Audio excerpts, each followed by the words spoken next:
First, they'll be like basically making it worse. Officially bipartisan. Yeah. Almost 6. We're having some communication issues here with the microphone, and sometimes it's working and sometimes it isn't, so. Now it's working, it says. It wasn't when I gavelled, but now we're back in service here. So I'd ask that you all please rise for a brief invocation to be followed by the Pledge of Allegiance.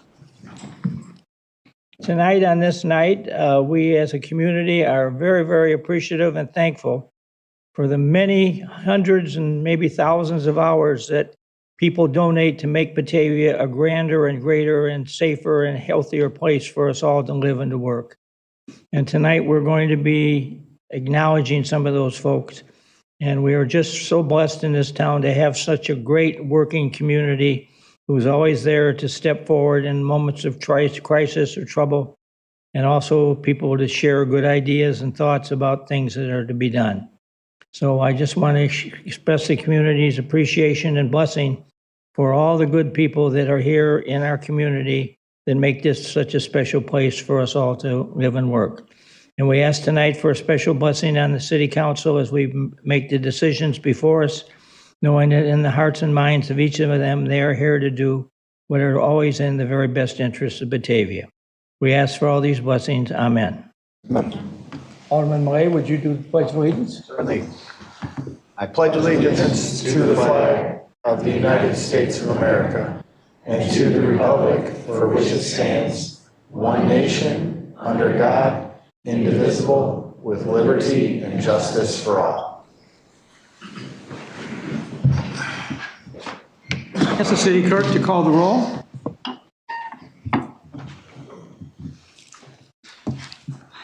Barraza. Here. Lancey. Here. Beck. Here. Malay. Here. Malone. Here. Wolf. Here. Solfa. Here. Barron. Here. Lehman. Absent. Lohman. Here. Pieper. Absent. Fehrenbach. Here. Anderson. Here. White. Here. 12 present, 2 absent. So we have the necessary quorum to conduct business. Thank all of you for coming. Moving to item number 4, which is a reminder from the chair that if you're going to address us tonight, we ask that you come forward and use the microphone and the podium there, because this is being recorded on BATV, and if you don't speak into the microphone there, probably what you're going to say is not going to be heard if anybody is watching it on TV. And I've had people complain to me about that, so we try hard to get everybody that's going to speak to talk into the microphone. Moving to item number 5, matters from the public for items not on the agenda tonight. Does anybody in the audience wish to address us? Does anybody in the council have anything they wanted to bring up that's not on the agenda? All right, moving to item number 6, which is items to be removed, added, or changed. Do we have anything tonight? Well, moving right along, we're moving to item number 7, which is the consent agenda. And we need to accept and place on file the building report for March 2026. Yeah, you want me to do that for you? I'm sorry, No hurries. I used to do it all, and now you're here to help me, so thank you. You're welcome. Your Honor, the consent agenda reads as follows. Accept and place on file building report March 2026. 2026 post-insurance tax compliance. Approvals. Payroll fund totals for 5/8/2026 in the amount of $1,171,738.87. The accounts payable total for the May 18th council meeting in the amount of $4,548,943.71. Approval, City Council minutes, May 4th, 2026. Resolution 2026-59, amending Title 8, Chapter 1 of City Code related to renewable generation facilities. Ordinance 2026-17, amending Title 8, Chapter 1 of City Code related to renewable generation facilities. Resolution 2026-60-R, authorizing loan forgiveness to Water Street Studios for the loan year commencing March 14th, 2025 through March 13th, 2026. Resolution 2026-63-R, accepting a plat of dedication at 200 North Van Norwick Avenue, Batavia Public School District 101. Resolution 2026-61, authorization for execution of a contract with Alliance Contractors, Inc. for the 2026 Bridge Preventative Maintenance Project. Ordinance 2026-21, variance for building addition and front porch encroachment at 706 Shabana Trail. And Resolution 2026-65-R, grant of subdivision variation at 706 Shabana Trail. Ordinance 2026-20, amendment to the official zoning map to add a planned development overlay district at 912 Main Street. Resolution 2026-64-R, approving a budget amendment to the sewer capital funds. Resolution 2026-62-R, authorizing execution of Task Force Order 26 with Trotter and Associates. And Ordinance 2026-19, variance for percentage of facade as garage at 1303 Killian Drive. Your Honor, I move we accept the consent agenda as read. I have a motion and second for the approval of the consent agenda as read. Does there any comments or questions from the council? If not, the clerk call the roll. Barron. Aye. Loman. Aye. Fehrenbach. Aye. Anderson. Aye. White. Aye. Baraza. Aye. Lancy. Aye. Beck. Aye. Malay. Aye. Malone. Aye. Wolf. Aye. Solfa. 12 yes, no, 2 absent. Motion's approved. All right, moving to item number 8, which is proclamation for Motorcycle Awareness Month. Somebody have this? I have them, Your Honor. Get to hear me some more. They followed my instructions and gave it to you, so that's good. Proclamation. Whereas safety is the highest priority for the highways, streets of our city and state. And whereas the great state of Illinois is proud to be a national leader of motorcycle safety, education, and awareness. And whereas motorcycles are a primary, common, and economical means of transportation that reduces fuel consumption and road wear, and contributes in a significant way to the relief of traffic and parking congestion. And whereas it is especially meaningful that the citizens of our city and state be aware of motorcycles on the roads and recognize the importance of motorcycle safety. And whereas the members of the Abate of Illinois, Inc., a brotherhood aimed towards education, continually promote motorcycle safety, education, and awareness in high school driver education programs and to the general public in our city and state, presenting motorcycle awareness programs to over 120,000 participants in Illinois over the past 9 years. And whereas all motorcyclists should join Abate of Illinois, Inc., in actively promoting a safe operation of motorcycles, as well as promoting motorcycle safety, education, awareness, and respect of the citizens of our city and state. And whereas the motorcyclists of Illinois have contributed extensive volunteerism and money to national and community charitable organizations. And whereas during the month of May, all roadway users should unite in the safe sharing of roads within the city of Batavia and throughout the great state of Illinois. Now, I, Jeffrey D. Schelke, Mayor of the city of Batavia, Illinois, do hereby proclaim the month of May 2026 as Motorcycle Awareness Month in the city of Batavia, Illinois. I move we accept the proclamation as read. Second. We have a motion and a second. Do we have some folks in the audience who'd like to address from Abate? Would you come up and tell us your name and? We're Kathy and Ken Crowell, and we joined Abate 3 years ago. And we are just so happy to be a part of it. We joined specifically, our friend was killed on Route 38, just 2 blocks east of Route 25, 3 years ago. It'll be 3 years in June. And the person that hit him had no driver's license, no insurance, and was let go. When Abate heard of this, they did everything they could. They contacted the state's attorney. They went to every court date with us and really tried and pushed the state to prosecute this person.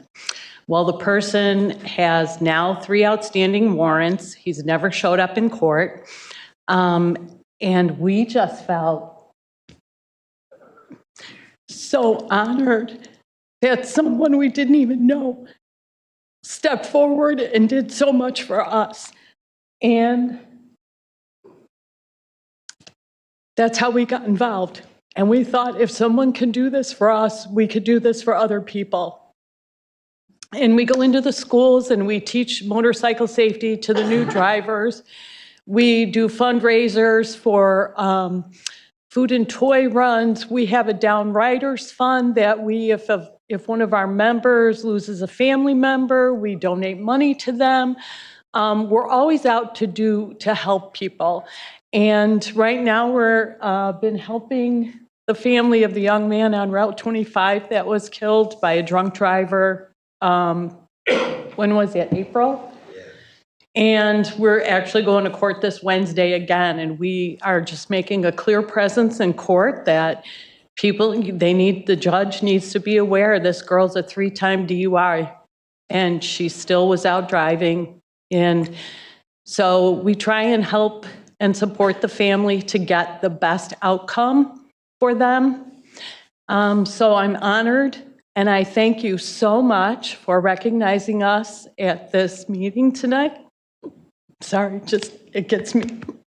So I appreciate you very much. We appreciate you. Thank you so much. Does anybody else from Abate want to speak? My husband? No. He just got back from Springfield. Our Abate Club went down there this last week and met with legislators and state representatives about the motorcycle laws and safety and what we could expect. And he was down there for 2-3 days. Downstate pretty much was happy to meet with us and listen to what we had. We appreciate all that Abate is doing, and I know our police department has an appreciation for you also and has worked over the years very closely to ensure that people who are riding motorcycles and those who are maybe following the motorcycles are, observing the rules and regulations. And, I know that's one of the things, the lights will go on and we'll pull them over if we see some miscalculation on somebody reacting to a motorcycle. So we thank you for your good efforts.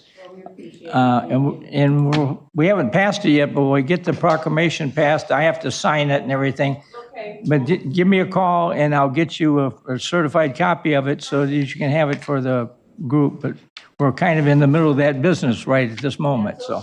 That's all right. We appreciate you taking the time and recognizing us. Very good. It's an honor to be here. Thank you. Does anybody in the council want to say anything? So if we Motion and a second. have a motion and second, clerk call the roll. Barron. Aye. Lohman. Aye. Fehrenbach. Aye. Anderson. Aye. White. Aye. Baraza. Aye. Lancy. Aye. Beck. Aye. Malay. Aye. Malone. Aye. Wolf. Aye. Solfa. Aye. 12 yes, no, 2 absent. Thank you. Motion's approved. Thank you. Thank you so much. We Thank you. appreciate it.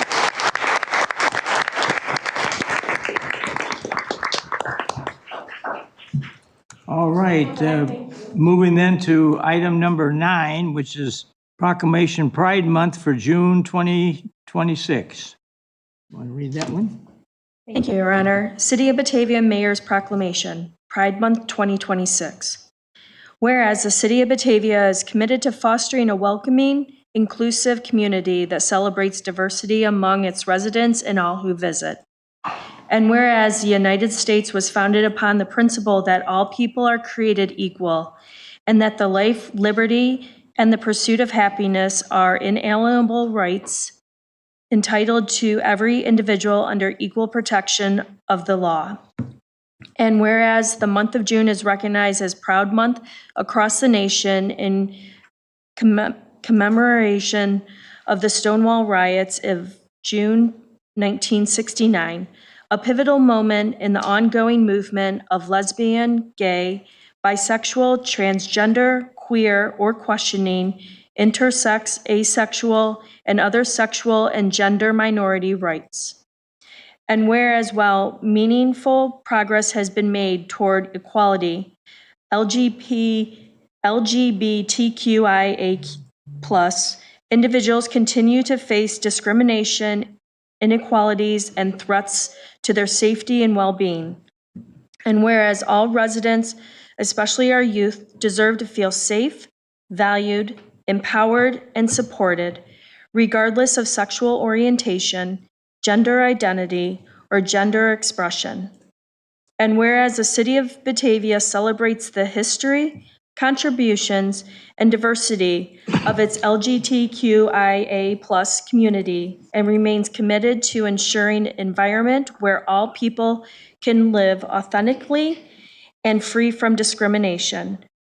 And whereas the City of Batavia will fly the Progress Pride flag throughout the month of June as a visible symbol of support, inclusion, and respect to all LGBTQIA+ community. And whereas Pride Month provides an opportunity to recognize the resilience, achievements, and ongoing contributions of LGBTQIA+ individuals while reaffirming our shared commitment to equality and mutual respect.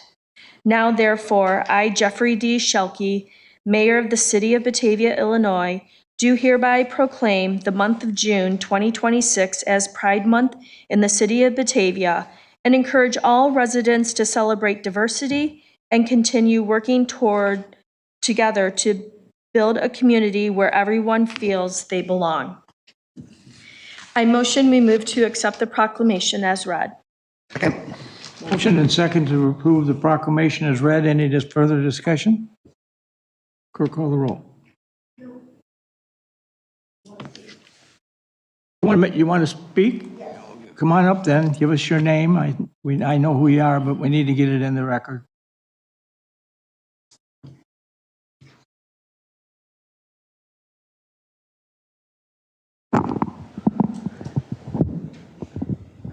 Hi, I'm Mary Niekamp.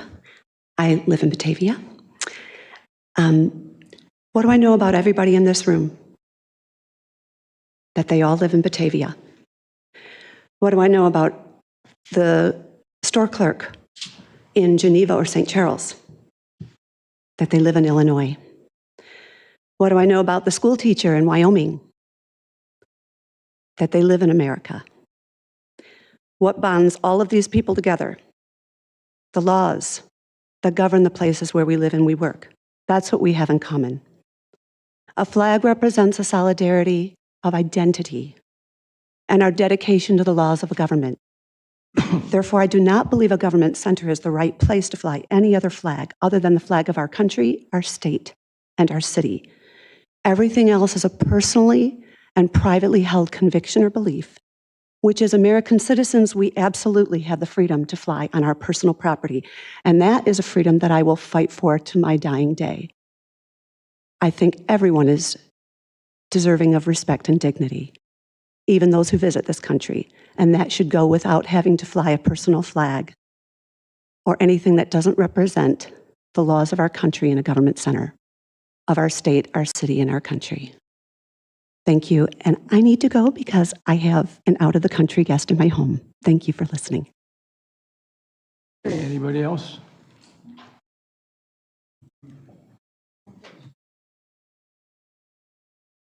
My name is Kimberly Tarver, and I'm going to speak on behalf of two things. One is personal, and the other is I'm the current chair of the Batavia Township Democrats.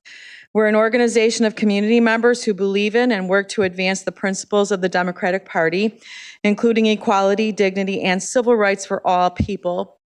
LGBTQ plus equality is a central pillar of that platform. It includes advocating for inclusive healthcare, the protection of transgender rights, federal protections for marriage equality, gender-affirming care, and comprehensive care. And on behalf of the Batavia Township Democrats, I thank you sincerely for your support and for the actions you take and will take to affirm the safety and belonging of LGBTQ plus residents in our community. Your leadership matters more than you may ever fully see.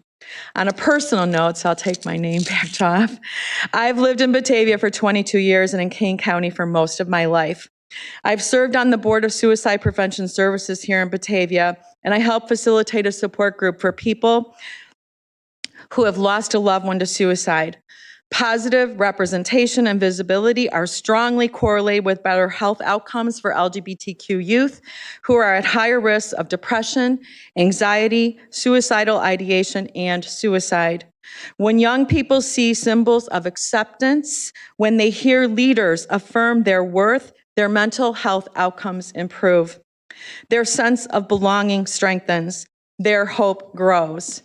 As someone who works in healthcare education, I also know how essential it is to train future providers to understand and competently serve LGBTQ plus patients. Eliminating systemic health disparities, reducing implicit bias, and building trust are not abstract goals. They are life-saving necessities. Across all of these roles, I see the same truth. The world is not yet a safe place for LGBTQ plus people.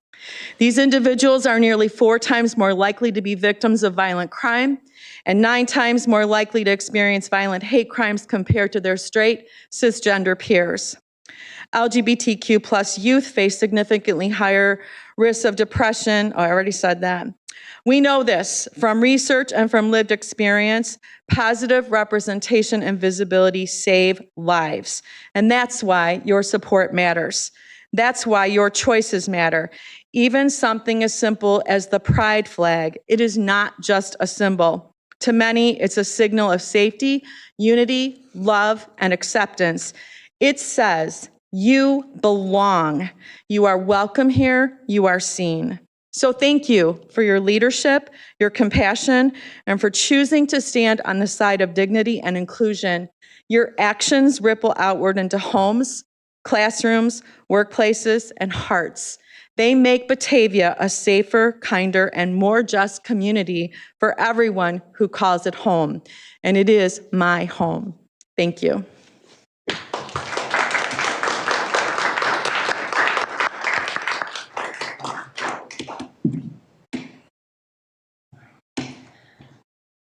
Sylvia Keppel, Batavia.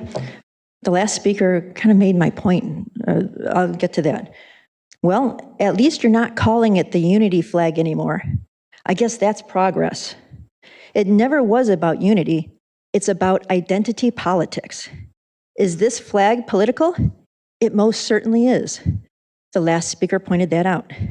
Under the Biden administration in 2022, a YouGov survey on partisan support for various flags showed the rainbow pride flag was viewed as very positive or somewhat positive by 53% of Democrats versus only 13% of Republicans. It gets worse when you look at your progress pride flag. Only 43% of Democrats had a positive view of it versus 9% of Republicans. For 26% overall, only 26% of Americans viewed the progress pride flag favorably. More Americans viewed it negatively. 4 years later, the political divisions continue to grow. The Batavia City Council is supposed to be politically neutral, nonpartisan, representing not Democrats or Republicans, but Batavians. Think about this. I know many on this council are Democrats. How would you feel if a MAGA flag were hoisted on the flagpole outside these chambers? Let that sink in. How would you feel if you saw a MAGA flag out there when you came in tonight? Well, that's how a lot of people feel about the pride flag. The pride flag is not about equality or non-discrimination. It's about shoving controversial viewpoints down people's throats as government-sanctioned views. You're free to post whatever flags you want by your home, but not by the government. You are not going to win anyone over with this flag. You are not going to change any minds or any hearts. Fly only those flags that represent all Batavians, the flags of our country, state, city, and military, and the POW/MIA flags. And do not approve a proclamation that glorifies the Stonewall riot, where police were attacked for doing their duty of shutting down a mafia-run bar that had no liquor license and operated in unsanitary conditions with no emergency exits. You support our Batavia police officers, don't you? How would you feel if rioters attacked the Batavia police? No significant injuries to rioters were recorded, but the violent rioters caused injuries to the police. Picture Batavia police officers as I read this. Officer 1, laceration to the right eye and a scratched cornea. Officer 2, bitten on the right wrist. Officer 3, contusion, abrasion to the left orbital area and a fractured left wrist. Officer 4, suffered a cut eye and assorted bruises from flying debris. Rioters tried to burn police officers to death who were trapped in the bar that had no other exit. Firefighters and police reinforcements, fortunately, arrived to put out the flames in time. Rioters threw bottles, bricks, and cobblestones at the police, slashed tires, broke windows, damaged property, pulled up a parking meter to use as a battering ram. It was not a peaceful protest, but a violent riot. What if this had occurred in Batavia? Would you be celebrating it? If you feel like you have to do the politically correct thing and recognize Pride Month, do it with a proclamation that makes no mention of the Stonewall riots, but has language that upholds the dignity of every human being, regardless of race, creed, color, or sexual orientation. No Stonewall, no flag. For the current proclamation, leave out paragraphs 3 and 7, and you have a proclamation that would be more acceptable. Those of us who have differing political views also deserve to feel respected and included, and not discriminated against with hostile words and visual representations. Thank you. Anybody else?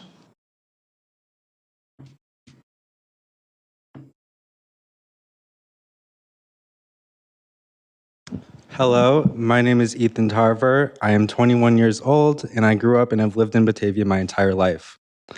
I went to school at JB Nelson, followed by Rotolo and BHS, graduating in the class of 2023. And I recognize a lot of the last names here because I had class with your kids. I even became an Eagle Scout in this town, and I love it, and I will always be my home.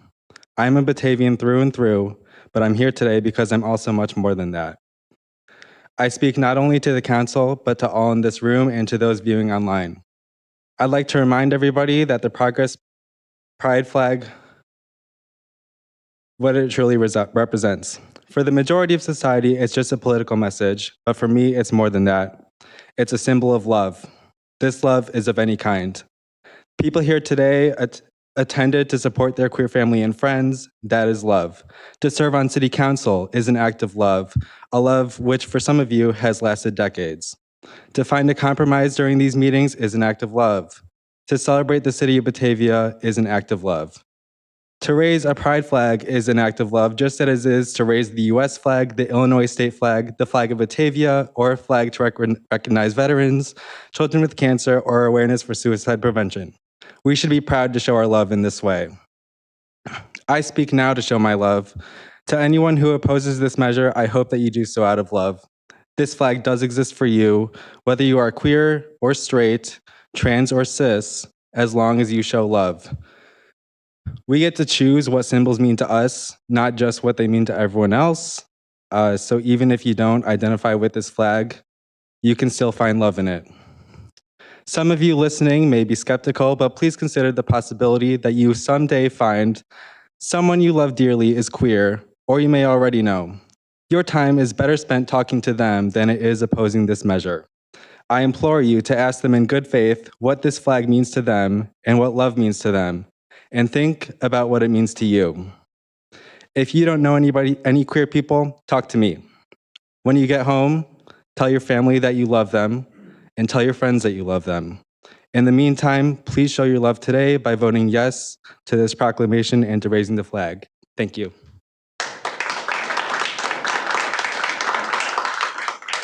Anybody else?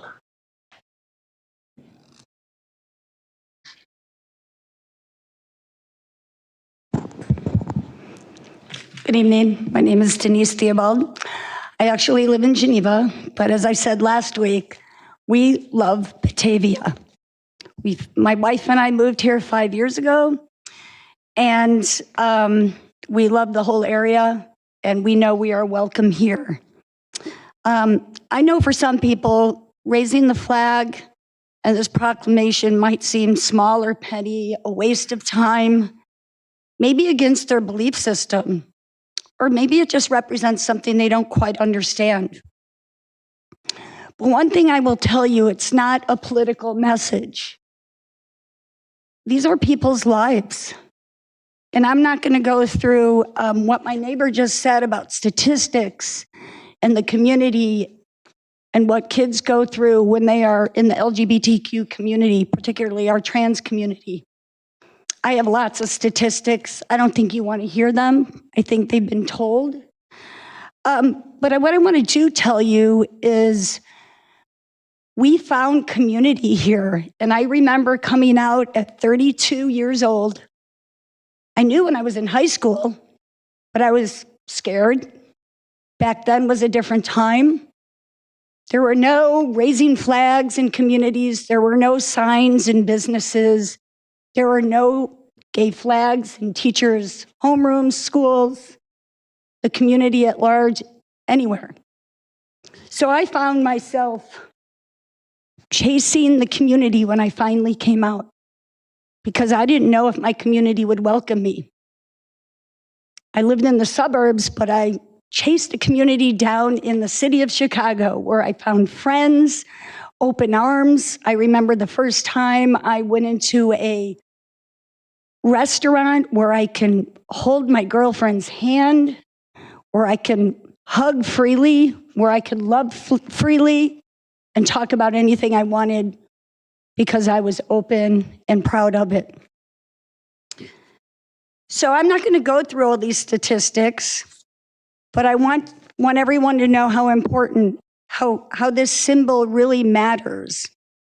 You see, many of us learned to be quiet, to stay invisible, not draw attention to ourselves, because there were and still are real consequences for coming out. And that's why people don't do it. We just want to live freely. And particularly our trans community, which has been turned into a political, I don't know, it's just really unfortunate. A small group of people who just want to live their lives and have been turned into a scapegoat. Evil for just being who they are. So, on one last point, it's also important to understand the economic realities, too, of people my age, people that want to come here and thrive, and invest in businesses and spend a lot of money. We tell our friends to come move here. It's great, because you know what? Batavia is great. They're open and welcoming. Geneva is opening and welcoming. So I ask this council to vote yes on this proclamation and raise this flag proudly and understand that a no vote,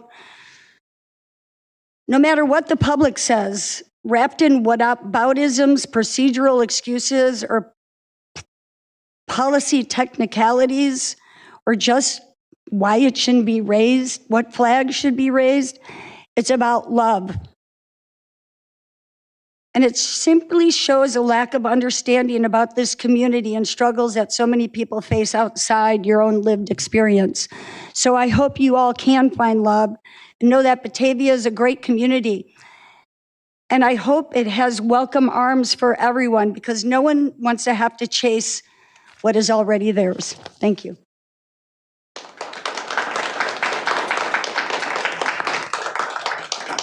Anybody else? Council, anybody in the council have anything to say? Alderman Mullen? Yeah, I thought we could maybe sneak through without sort of long speeches and long debates, but of course, the very nature of this topic is that we can't do that. And from my view, that's one of the very important reasons why we have the proclamations and why we raise the flag. Because as much as I would like to believe we've moved to a place where everyone can be who they want to be and love can be love, we do live in a world where we need to put symbols up to show, to reaffirm, to remind ourselves that love is love, and that we also have some mistakes to atone for. It is worthwhile to mention that the Stonewall incident was a government action. The government showed up with guns and billy clubs and caused chaos. The government did that. The government told a group of people that they cannot exist the way that they truly do, that they can't love who they truly love. And so as a government body, it seems important to me that we take these steps. And so while I do hear the arguments that politics is being thrown in my face or this or that, it was the government that largely created this problem. And though we're a small local government, though we are just a little corner of Illinois, the more we can do to help atone for those sins and to show that we are a community that recognizes who we are and what we've done and how we can make it better, the more we can do that. I kind of joke that this is our price for being on city council, to have to kind of sit through a long meeting of high passions and all of that. But if I'm being honest, I actually really am inspired by this event every year, because we show that we have a community that cares and that wants to be involved and wants to be engaged. And so I want to thank everybody for coming out. For those reasons, I'm a yes. I'll always be a yes on this. And I do think it's important that we remain that way, even if we think the times have changed and things are better. These symbols matter, and it's important that we stand up and we make those claims, because in the past it wasn't like that. And the more we can atone for that, the better.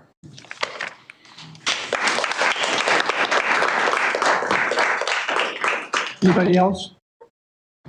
I would like to just briefly make a couple of comments. When I was first elected the mayor of Batavia, now 44 years ago, I guess it's 45 now. I had a backup team, I would describe them, of 3 individuals who asked me to come to a meeting one day up at Old Holy Cross Church. And the first person that was there was Monsignor Donovan, who was the pastor at Holy Cross for years and years and years, and lived to be 103 years of age. And he has the Wilson Street Bridge named after him, because every day he walked across Batavia from the church over to the west side at 7:30 in the morning and 4:30 in the afternoon to get his exercise for his health, he said. But he said it also got him out into the community where he could talk to everybody and he could see whatever race, religion, color, creed, nationality, persuasion anybody was. We were all gathered here together and everybody felt welcome and at home. And if there was a sensitivity that Batavia needed to keep, it was that particular persuasion. And the other 2 people that were at the meeting, one was Sam Rotolo, who now the middle school is named after. And he kept a very strong persuasion amongst the kids, the same idea that Batavia is an open and honest place where everybody is friends. We don't have any condemning of anybody. We're trying to all work together, and that should be Batavia's goal as a community. And the final one was William J. Wood, who now has the Southeast Side School named after him. And he had been the principal at J.B. Nelson School for a number of years. And later, after he retired, he was the town historian for a number of years. And he was really into the idea that we maintain this idea that had been started long before I was the mayor, that Batavia was an open town, that we had all the churches of all denominations, and we needed to do everything we could do to bring that about. And they touched on the whole thing about the sexuality question and said, well, it's the way people are, it's what they want to do and what they wanted to believe. So that's what we will approve, stand by. So those were three people that, are left in Batavia's history with a bridge and 2 school buildings named after them.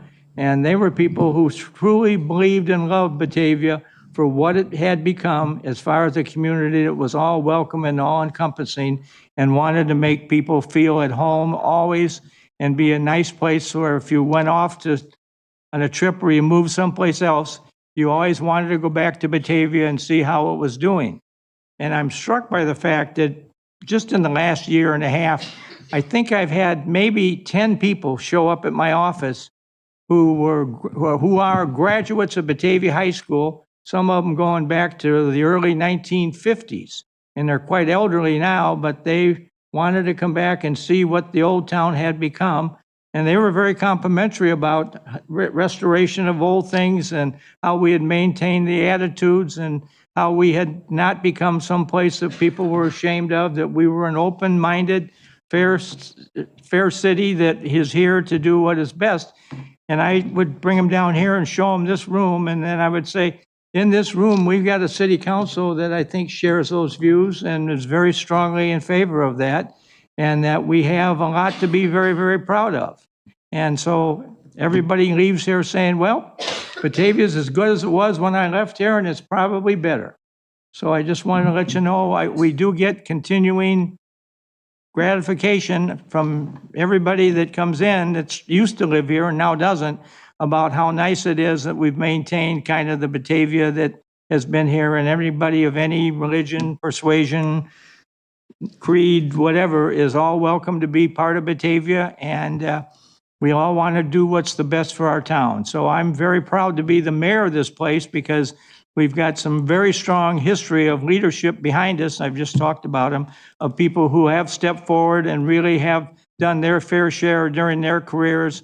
And you take the lives of Monsignor Donovan out of the Batavia, and you're going to weaken this place a lot. And we're not going to, but I mean, he was Sam Rotolo and Bill Wood are 2 others that had great impacts on a whole bunch of people.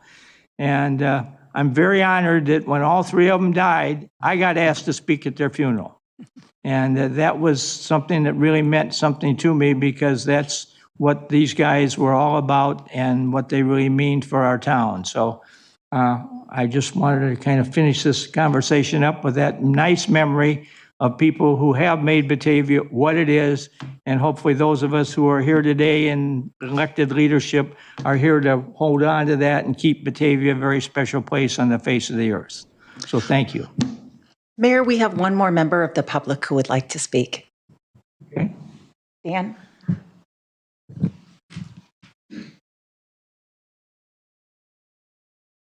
Didn't see him back there. Dan, you got to raise your hand higher.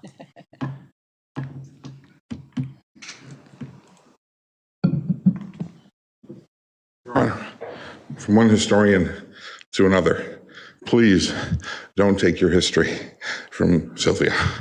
And to this council, if anybody was on the fence about this matter tonight, it was a gross misrepresentation of a pivotal moment of what I would consider religious history of my people, if you will. With all due respect, yes, we have made some progress. We're not raising the unity flag anymore.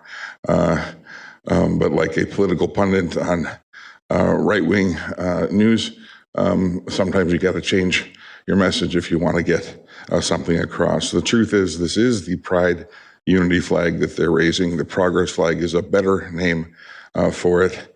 But I'm not here to fight for that flag tonight. I'm here to fight for raising the American flag.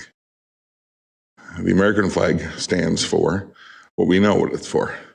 The red, white, and the blue stand for our country. And according to, Sylvia, did you get yours off of Google? I Googled what it means. Red, white, and blue. Hardiness, bravery. I think we all profess to that. The white, purity and innocence. Most of us profess to that. The blue, vigilance, perseverance, and justice. Let's see a real act of unity. And if you believe in all of those principles that are the American flag, would you please humor me and stand up? Stand up for the American flag. Thank you. This is a no-brainer. Can we all stand up if we all believe in the American flag? I question those who are not standing up, but that's okay. It's your right not to stand. If someone wants to take a knee for the flag, go ahead and do it. I'll take that as a yes. Well, the vast majority of us are standing up for the American flag. I'm really happy to see that tonight, because in many circumstances, people don't stand up for the American flag. It's hard to stand up for it right now during these times. If you're standing, you can sit now. Let's do the colors of the pride flag. And just humor me for a second on this one, because these are what the actual flag stands for. There's not one for bisexual people. There's not one there for pansexual. And if you want me to go through all the different types of species of sex there is out there in a bedroom, I'd be happy to do that in the hallway. It's a little more gentlemanlike. But if you believe in people's ability to pursue life, that is what the red one stands for. Orange, that stripe is for healing, recognizing that we are all healers and can share our human experience with each other and heal people. Some are better at it than others. Yellow is for sunlight, believing that from sunlight can come growth. Green, nature. You may not believe in a God, but maybe you believe in something that is related to nature. You're captured in this color. Blue for serenity and harmony. I hope to God if you bought some property and you have neighbors that you're looking for peace, serenity, and harmony. So I would hope that you would at least choose to identify with that color. Purple is for spirit, in whatever faith that it is that you choose. And there are some 3,400 religions all trying to get to Nashville, where Dolly's from. We're all just taking different modes of transportation. It just so happens that the electronic scooter is the slowest, Abby, but you'll get there if you take one. Did you ride that bike tonight? Okay, that takes a little longer than a car, but you can take a car to Nashville if you want. You can take a bus. I don't care. Nashville, get there if you can. If you believe in any of these principles that I just spoke about, the principles, could you please stand up and humor me for a second? I'd like to see if anyone who stood up for the American flag stands up for any of these principles. I hope more of you stand up for it, because it's not a political flag, whereas the American flag actually is literally a political flag by its definition. I think everyone that stood before is standing again. Thank you so much for that show. That's your poll. That's your audience. Everyone that stood up for the American flag stood up for the pride flag tonight. That's the only number and the only poll that you need. I would encourage you to vote unanimously for this. I respect those that choose to vote no. I think that you haven't done the research. Your masculinity is not threatened. Your femininity is not threatened by this flag. Your children are not threatened by this flag, except for the fact that they might kill themselves because they don't think anyone sees them or loves them. I don't want that blood on my hands. And now that I'm not sitting in the council where I have to please everybody, I'm sitting in the other side of this podium as a citizen, telling you I've saved lives of people over the last 2 years, including my own. You've seen your polling, and you see who is going to decide who represents them at the next election. Remember, that threat meant nothing to me when I placed my votes. Vote with your heart. Thank you. Have anybody else? The vote on the display of the Progress Pride flag is 11.6, so we got a little ways to move on the agenda before we'll vote on it, but it will be within the next few times of action. So We have a motion and a second for the proclamation. okay. We have a motion and a We second? have a motion and a second. Let me call the roll. Yeah, go ahead and call the roll. Barron. Aye. Lohman. Aye. Fehrenbach. Aye. Anderson. Aye. White. Aye. Baraza. Aye. Lancy. Aye. Beck. Aye. Malay. Aye. Malone. Aye. Wolf. Aye. Solfa. Aye. Approval of the Pride Month, June 2026 proclamation. 12 yes, no no, 2 absent.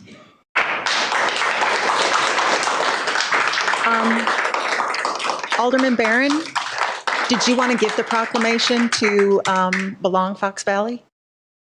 We had a presentation to the... Do they have a presentation or? No. We were going to present the proclamation to Belong Fox Valley, and I believe members of their organization are here tonight. So as chairperson of the Government Services, it's part of our duty to, identify an organization that we're going to honor and present the proclamation to. And this year, it was selected of Belong Fox Valley.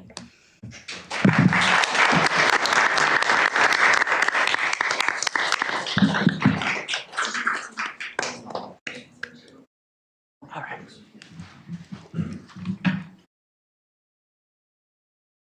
I'll keep it short.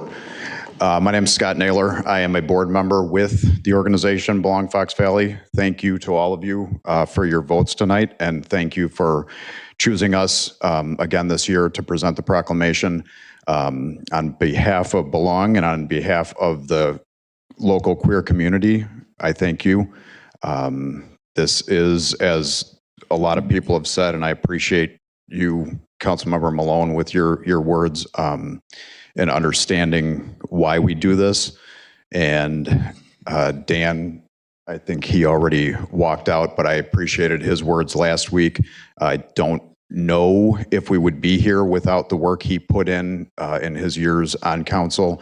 And I appreciated his speech tonight explaining that that flag isn't necessarily the only flag that represents everybody, as so many like to try to push, that the colors of the rainbow flag all have an individual meaning. And as he said last week, everyone is within that flag somehow. So thank you again. I appreciate the votes. Hopefully the flag raising will pass as well, and I look forward to that event. There'll be some good speakers and a good community time, hopefully on June 1st. Thanks.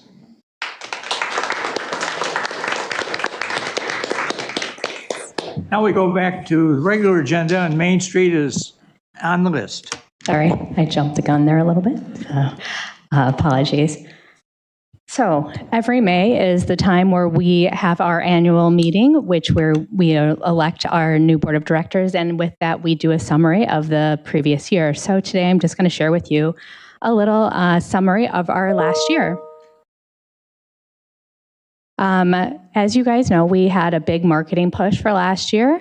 We were again awarded the Illinois Main Street marketing grant for new marketing initiatives, which is going to be spent on blogs on our website to create evergreen content, $2,500 of targeted e-blasts through Shaw Media, as well as money allocated to create a new TikTok account. We had, with that regional push, we had 8 appearances on Chicagoland TV, and which was fun. We had some print media with ads with editorials in the winter and summer neighborhood tourist, as well as their holiday shopping guides. And this year we decided to do the Fox River Trail Guide, which is something distributed along the Fox River. So just trying to hit a broader audience with that.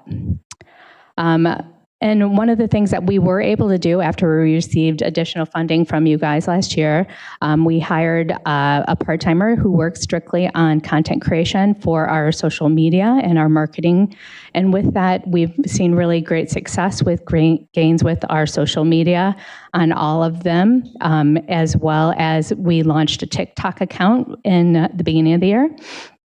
So we have 1,100 followers on that and growing. So we're really happy with the growth of that. And our constant contact, which is our email marketing, is continuing to grow. We're almost at 6,000, which is a 16% increase from the previous year. And then another highlight from the last year with Grainology closing, we moved the indoor market to Sturdy Shelter, and that just being so centrally located in town, we felt was a good fit. We had an average of 19 vendors a week, and the attendance was up to an average of 390 people in that 3-hour time period, which is a 9% increase over last year. And our restaurant guide and shopping guide continues to see great success. We're almost at 4,000 unique scans since over last year. I mean, total, which is 18% from the previous year. And our shopping guide also continues to do well. And then our economic development, the boardwalk shops remain strong. Last year, 5 of the 10 shops did end up moving to permanent locations. We had 2 with standalone brick and mortars with a rooted home and tabletop game shop. And then Jerome Guatemalan Apparel has products located in Light and Pine Collective. We had 2 go to Geneva, Scout and Gem and Stitched by Stephanie, with 1 in Lamont, Jacqueline Sue's bouquet. And then we've just finished our second week of the 2026 season. We do a raffle every year with anybody who makes a purchase at the boardwalk can be entered into that raffle. We've had over 1,000 raffle entries this year in the first 2 weeks from 96 different unique zip codes. So we're really happy with how that continues to be a regional draw. Just basic economic development, we had 12 new businesses in downtown, retained 5, 8 closed, and closed or moved out of town. And we conducted 19 business retention and expansion visits, which we will continue to hold those meetings with downtown businesses for this year as well. For our organization, I kind of hit the pillars of Main Street. Sorry, I didn't explain that first, but organization, volunteers fall under that. We had 40 new volunteers last year for a total of 196 unique volunteers and over 1,000 total volunteer hours. The volunteers are really what makes Main Street possible, so we're so grateful and thankful for all of the support of the community. And then looking to this year, the upcoming year, we're continuing to work on the Recast Leader program, which will update you every month, continuing to support the downtown businesses with their marketing efforts. I mentioned the Downtown Beautification Grant that we will be awarding. We've already had a lot of interest in that, and we're going to just continue to grow our social media, as well as the final thing is we switched our holiday sneak peek, which was merchant-led last year, to be a holiday lantern walk. So that's basically a summary of last year. Does anybody have any questions for me? Okay. How you did it all. Yeah. I was just going to say, I'll echo that, and I continue to be impressed with what you guys do with so little, and continue to bring great reports like this to council, because I think we'll whether it's monetarily or whatever, but we'll continue to want to invest in Main Street. You guys absolutely kill it. I'm a huge fan. So thank you for all you guys do, and keep it up. Yeah, thank you. I guess I didn't mention it too. Thank you so much to the older people we saw at the farmers market this weekend. It was so nice to see all of you out there and just how many people stopped by to talk to you. So thank you. What time did the donuts actually make it till? 10:20. 15. 10, I would say. 10:20. I had the secret stash under the table that. There were several boxes of cookies that were handed out after that too. 600 donuts were handed out between 8 and 10 a.m. That's impressive. We actually brought out a vendor. So. Yeah, I'm sure they appreciated that. All right, well, thank you.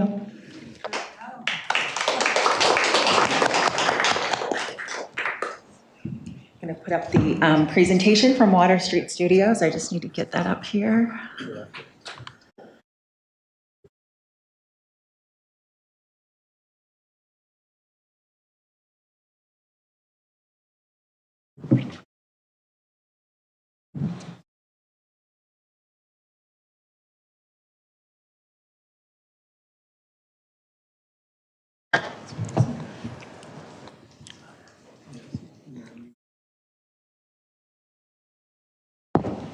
Hi, everybody. I'm Jessica Jackman. I'm the president of the board of directors of Water Street Studios, and I have many of our board members here with me today.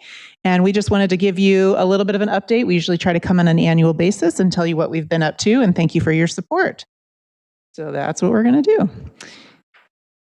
So I think many of you are very familiar with Water Street. We're just, right down the street from you. And we have spent a little bit of time this year refining our mission, our vision, our values. They are consistent with what they have always been. They are just a little bit more refined. So really, we're here for the creation and appreciation of the arts by supporting artists, patrons, students, surrounding communities.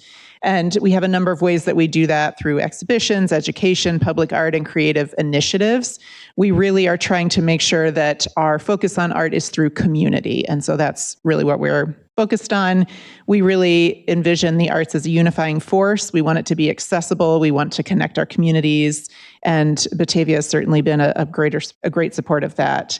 And we want to make sure that we have things that are accessible, that we value artistic expression, community engagement, and those are the things that we really base all of the programs that we have on. So Water Street is many things to many people. We thought we'd take you through some highlights. As you all know, we have some galleries downstairs, the Dempsey Family Gallery and the Casey Magazine Gallery. We have a new exhibition every single month. Some of them are shows with a couple of artists. Some are big membership shows.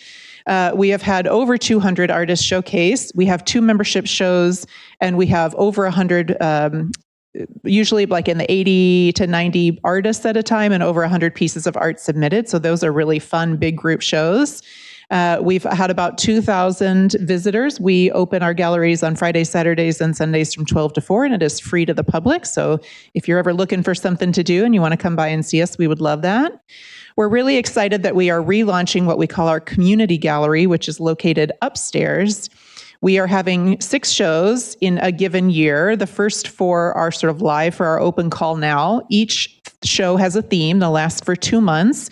So our first one, we just closed the open call for, and we will celebrate the opening of this at the second Friday that we host in June. And so every second Friday of the month from 6 to 9 p.m., we do, a party to open our art exhibit. And so in June, we will not only have the regular exhibit downstairs, but we will have our first community gallery. This is a little bit more of an open call, so we expect artists of every age and range and ability to submit. And we've got a couple of themes that are really sort of personal. So the first one is identity, the next one will be home, portrait, then mental health. So all of these are live on our website, and if you know any budding artists or any artists that might be interested in having their work shown, we would love to invite them to participate. We have a School of Art, and we have both adult and youth classes. We have a number of different mediums, painting, drawing, charcoal, all sorts of good things. And through the summertime, we will have camps as well for youth. So if you have some kids and you need something for them to be doing, check us out because we've got some camps going on. We also have resident artists. This is of particular interest because this is the basis of our agreement together for our forgivable loan, which is the occupancy of our resident artist studios. So we have 25 unique studios. Some of them have double occupancy. So we have 36 residents that are in there now.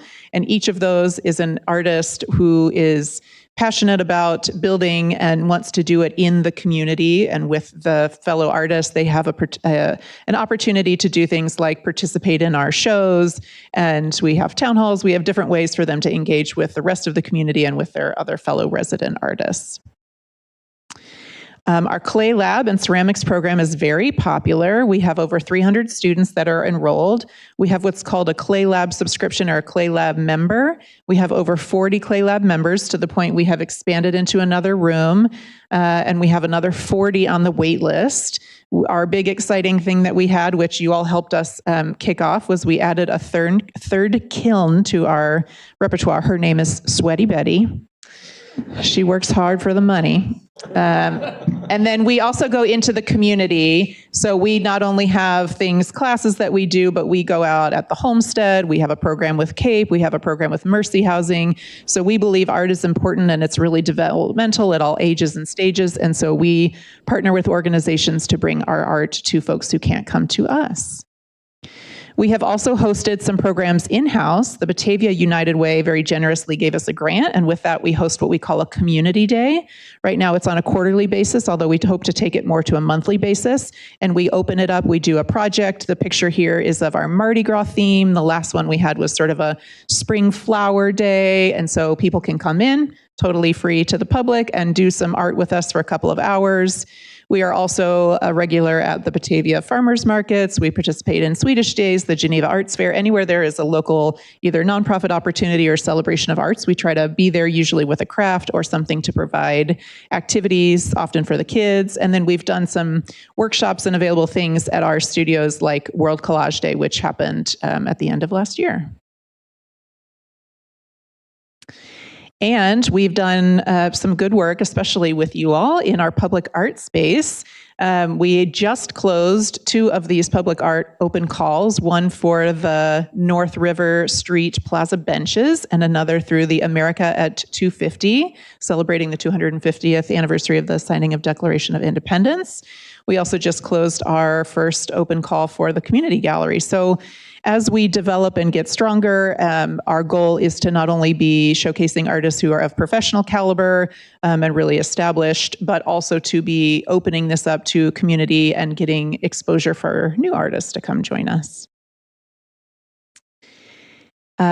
Something that we were really proud of this last year was the mural that is around the corner on the back end of where the Comedy Vault is, called the Mural of the City of Good Energy, which is our play here on Batavia's history. And what we loved so much, not only about how fantastic we think it looks and how vibrant it is, but we had so many community volunteers that helped us. It was sort of a paint by number program, so people could come in. We had the whole thing that was outlined, and then everybody could come volunteer their time and contribute. And we had such good feedback from everybody that they loved being a part of something that really was going to stay, that they could drive by, that they could showcase to people and really be proud of. So it was a big success, and we did a lot of celebrating of this mural. So we wanted to come here and thank you for your ongoing support. As you might remember, we had a loan issued 2 years ago, and the criteria for success is that 75% or more of our resident artist studios will be occupied, and we have met that for each of the last 2 years. I think that was on your consent agenda, so we just turned in our affidavit for success here, and so we are very successfully keeping our community very busy and our occupancy very high. So again, we just want to thank you all for your support. It's very meaningful, and it's helped Water Street Studios really solidify our ability to be here for the long term. I'd be happy to take any questions. Anybody on the council have any questions? Well, I would just like to say that, you know, I've been here a long time, and I look out in this audience and I see some faces out there that were very much producers, helped produce this whole thing and put it together. And this didn't happen overnight. There was a lot of politics in the room, I guess I would say, and we had some good people that kind of worked their way through all that. And, you know, there was decisions made about how it was going to run and who was going to run it and all this. And it's all come out to be a wondrous thing, to the degree that now I get other city officials from other towns in here asking questions about how did you do this and who can we go talk to? And we've got some artists in our town we'd like to bring into our community and get them started. So you've started something that I think is spreading specifically throughout the suburban area of Chicago. And you're a well-admired and applauded presence in Batavia that we are very proud of. So thank you for all that you do and everybody with you does. And to those in the audience, and I'm not going to try to pull them out because I'm probably going to miss somebody, but you got some of the big starting movers here right behind you. We sure do, yeah. Yeah, we certainly do. So thank you for all you've done. Thank you.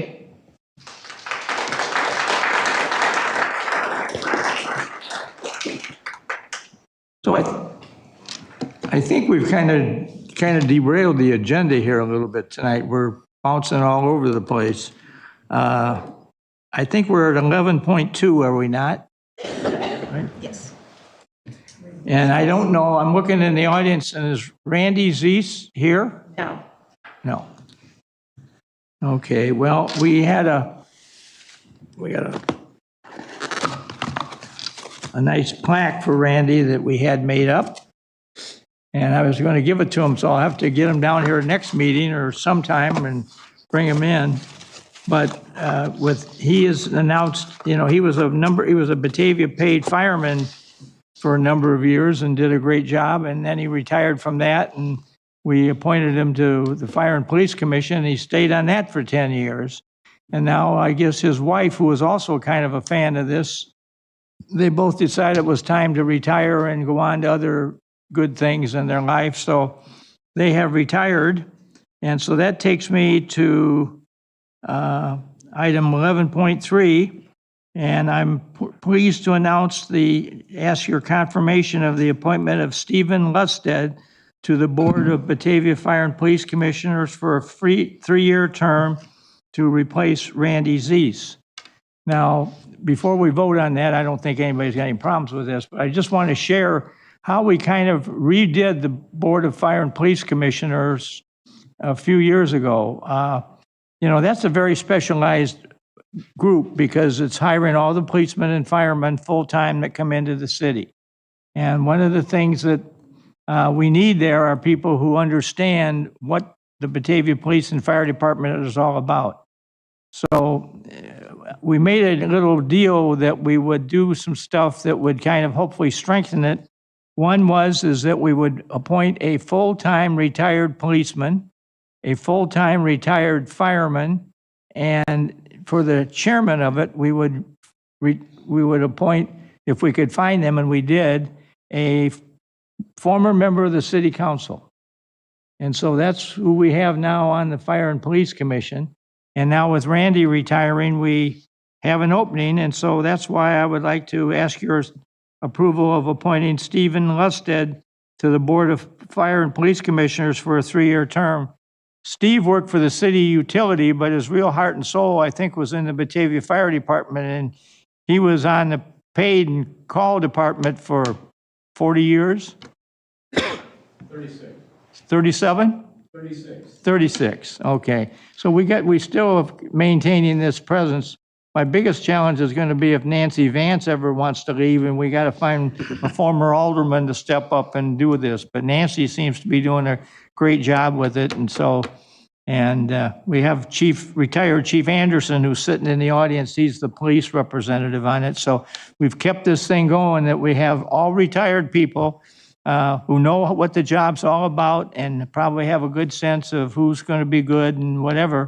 So I'm very pleased to have this, but somebody care to make a motion for the approval of Stephen Lusted to be a commissioner for a 3-year term? So moved. Second. Motion and second. Any discussion? Clerk, call the roll. Wolf. Aye. Solfa. Aye. Barron. Aye. Lohman. Fahrenbach. Aye. Anderson. Aye. White. Aye. Baraza. Lancy. Beck. Malay. Aye. Malone. Aye. 12 yes, no, 2 absent. Motion's approved. Steve, you want to stand up and say anything, or just? Thank you very much, and Mayor, thank you for appointing me and allowing me to.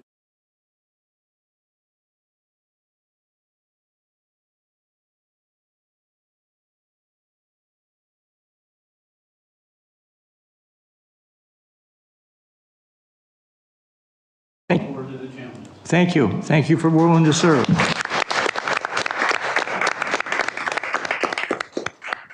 All right, then, moving to item 11.4, appointment of student member Casey Hubert to the Batavia Environmental Commission. Is she here? Somebody care to make that form of a motion? So moved. Second. Motion and second. Any discussion? Clerk, call the roll. Beck. Aye. Malay. Aye. Malone. Aye. Wolf. Aye. Solfa. Aye. Barron. Aye. Lohman. Aye. Fahrenbach. Aye. Anderson. Aye. White. Aye. Baraza. Lancy. Aye. 12 yes, no, 2 absent. Motion's approved. Moving to 11.5 is the appointment of student member Abraham Valadez to the Batavia Environmental Commission. Is he here? I'd ask for a motion and second to approve him. So moved. Second. Motion and second. Clerk, call the roll. Beck. Aye. Malay. Aye. Malone. Aye. Wolf. Aye. Solfa. Aye. Barron. Aye. Lohman. Aye. Fehrenbach. Aye. Anderson. Aye. White. Aye. Baraza. Aye. Lancy. Aye. 12 yes, no, no, 2 absent. Motion's approved. All right, now we go to 11.6. Have we already voted that? We have not. We We have- voted on the proclamation, but 11.6 will be the display of the Right. progress flag. Okay, you got me straight thinking now. There was so much flying around here about this conversation a while back that this is item, the display of the progress pride flag on the city flagpole for the month of June. Somebody care to make that in the motion? Moved. Second. Motion and second. Any discussion? Clerk, call the roll. Malone. Sorry, Malay. Aye. Thank you. Malone. Aye. Wolf. Aye. Solfa. Aye. Barron. Aye. Lehman. Absent. Lohman. Aye. Fehrenbach. Aye. Anderson. No. White. Aye. Baraza. Aye. Lancy. No. Beck. Aye. 10 yes, 2 no, 2 absent. Motion's approved. All right. Moving to 11.7 is the approval of the annual department reappointment of the department heads. We've discussed this in executive session at the last council meeting. Somebody care to make a motion for the appointments? So moved. Second. Motion and second. Any further discussion? Clerk, call the roll on that one. Barron. Aye. Lohman. Aye. Fehrenbach. Aye. Anderson. Aye. White. Aye. Baraza. Aye. Lancy. Aye. Beck. Aye. Malay. Aye. Malone. Aye. Wolf. Aye. Solfa. Aye. 12 yes, no, no, 2 absent. Motion's approved. All right, moving to 11.8, which is the approval of a contract for a crossing guard at Union and South Batavia Avenue during Quarry Beach hours of operation. So moved. Sorry. Trying to get it going. Second. Haven't even 8:20 yet. I'll second. I'll let Laura talk. All right, Laura, you want to take this on? Some of the details here. Oh, now the microphone's on. Okay. In 2025, the city spent $9,744.93 for crossing guard services at Union Avenue and 31 in order to assist folks who were on their way to and coming home from the Quarry Beach.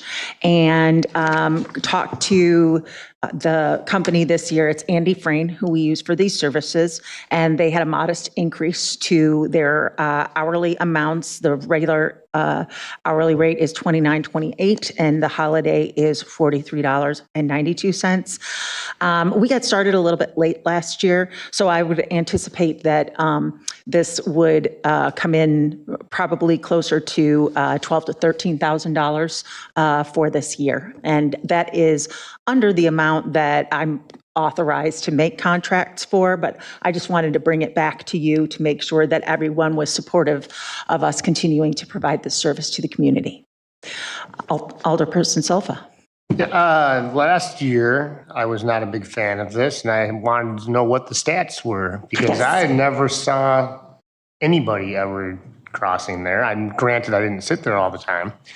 Do we have stats? Yes, they said that on average, there were 50 people who they crossed total for each day, but that the number was much lower on days that were extremely high heat, which I would think that would be, more people would want a nice cool dunk in the quarry, but didn't work out that way.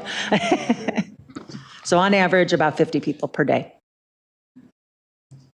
Yes. My question would be is, why is the Park District not doing this? Why aren't we not sharing this with the Park District? When I asked them, they said that on the advice of their legal counsel, said that they should not provide services like this. So it's okay for the city to provide that service and take the liability risk, but not the Park District? Not happy about that. I think that this should be either a shared or a Park District responsibility. I agree. I mean, I want to protect the public, but this should be something that's shared. I think if they take the liability to have thousands of people swim outdoor in a quarry, they can go ahead and handle the liability to cross 50 people a day, would be my take. Yeah, shoulds are great. Yes, in a perfect world, we would force them to cover their own liabilities, but they won't. And I disagree with their assessment. I'm sure it's well reasoned, but it doesn't seem like the right choice. So while we can live in the worlds of who should or shouldn't do this, I do think that at about 12,000 for 50 people a day for 2 months, 3 months, whatever it is, that's actually a higher usage than I had anticipated. I was expecting way lower than that. And so this now feels like a much better deal than maybe it had last year when I voted yes. Of course, I do think we should continue to look at more permanent solutions, even if they're as simple as the little flags or the flashing lights, so on and so on. But, for now, given where we've been and the relative low cost for 50 folks a day using that service, it feels like a good use of our funds. Alderman Beck? I would agree with that, and knowing that Trans Systems is working on that proposal to IDOT for the improvements at that intersection and up and down 31 to make the necessary safety improvements that'll get our kiddos across that street much easier in the future, that this isn't a permanent solution. This isn't the only thing that we're doing. This is still the Band-Aid that we'll invest in until better engineering is done. So it seems like a very small cost to pay in the meantime. Nancy? Yeah, just doing back of the napkin math. I mean, what are we looking at? $2.50 or $3 a person that we're crossing? And I'm pretty sure if something happened there and we've run that math back in our head, we're not going to want to do it. Now, I tend to agree with you guys. I think that's for another day. But I couldn't agree more that there needs to be some sort of long-term discussion there. But what are we going to do in the meantime? We got to make sure our kids are safe. And if we truly have 50 on average, that's I would agree. That's more than I expected as well. So pretty important. We have someone there, and just so nice peace of mind for parents to know that that's one more crossing that's covered. So I fully support it after doing the math, and we're a wealthy community. That's something we should do.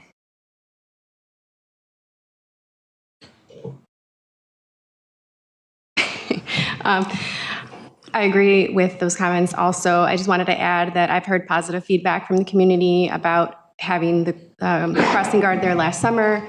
So I just wanted to add that wasn't spoken to, and they're looking forward to it again this summer. So thank you for putting that on the agenda. I was going to ask, did we have better feedback on the crossing guard this year? I feel like last year when we talked about this, there was some negative feedback on them not showing up or sleeping in the car. Have we had any issues with that? Anytime that we have reported that back to Andy Frame, there has been a noticeable positive reaction to it. So certainly can't promise that an unsupervised employee of a contractor is going to always do what they should do, but I think that Andy Frame has been good at responding to that. Alderman White? I wasn't on this council last year when you guys had this discussion, and honestly, I was on the Active Transportation Commission at that time, and I couldn't believe this was even a discussion. My family had crossed there multiple times, and I appreciated that crossing guard. I will probably concede that I was probably 5 or 10 of those that was on my running route last summer, so knock it down a couple. But yeah, no, this is definitely something I'm in favor of. I still count. Thank you. I feel seen. Just cross safely. Worth that $2. Yeah, you can discount. They'll continue to provide us with those numbers, correct? For the we had them do a crossings. 2-week period of time. That's when they took the numbers. I'm not sure if they'll do counts throughout the summer, but I can ask.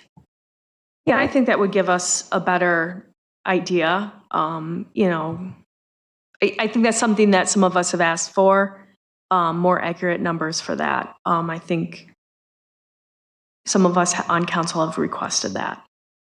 Well, I did get the ones from last year that was an average for a 2-week period of time.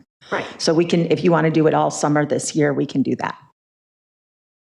It'd be hard for them to just click something when they cross. Yeah. I mean, they don't have anything else to really do. Except make sure that people are crossing safely. You can click when they get to the other side, maybe. I apologize. Just one last comment. I used to live near this cross, and for those who are watching who aren't aware of why this is an issue, the way Route 31 undulates up and down, you pretty much can't see that crossing area until you're almost on top of it, right? So the near accidents are a thing there, which is why the crossing guard is actually positioned at this area. There is talk of a long-term permanent solution as opposed to having somebody there every season. That's the best we can do right now. Anybody else? I just want to offer a very brief story about it, my experience. As many of you may remember, I think it was last year at the Memorial Day parade, the city of Highland Park had a parade going on in their downtown, and they had some kid with a gun get up on the top of a building and start shooting people. And several got killed. It was it was a nationwide story. And there was a kind of a newly elected mayor in town at the time. And one day out of the blue, she calls me and says, could I come down to Batavia? I hear you have features there that I'd like to maybe think about bringing into Highland Park and kind of get some conversations going about different stuff. So I said, absolutely. So she came down. And one of the first things she said to me, I want to go see this quarry that you have. So we went down there and I explained to her that it had been a mine stone quarry and we had hauled all that out, and much of the stone was used to rebuild Chicago after the Great Chicago Fire, so that gave you an idea. But they had just gotten through renovating the quarry and the new status, got rid of the diving tower and everything else. And so it was really a very modernistic looking swimming pool.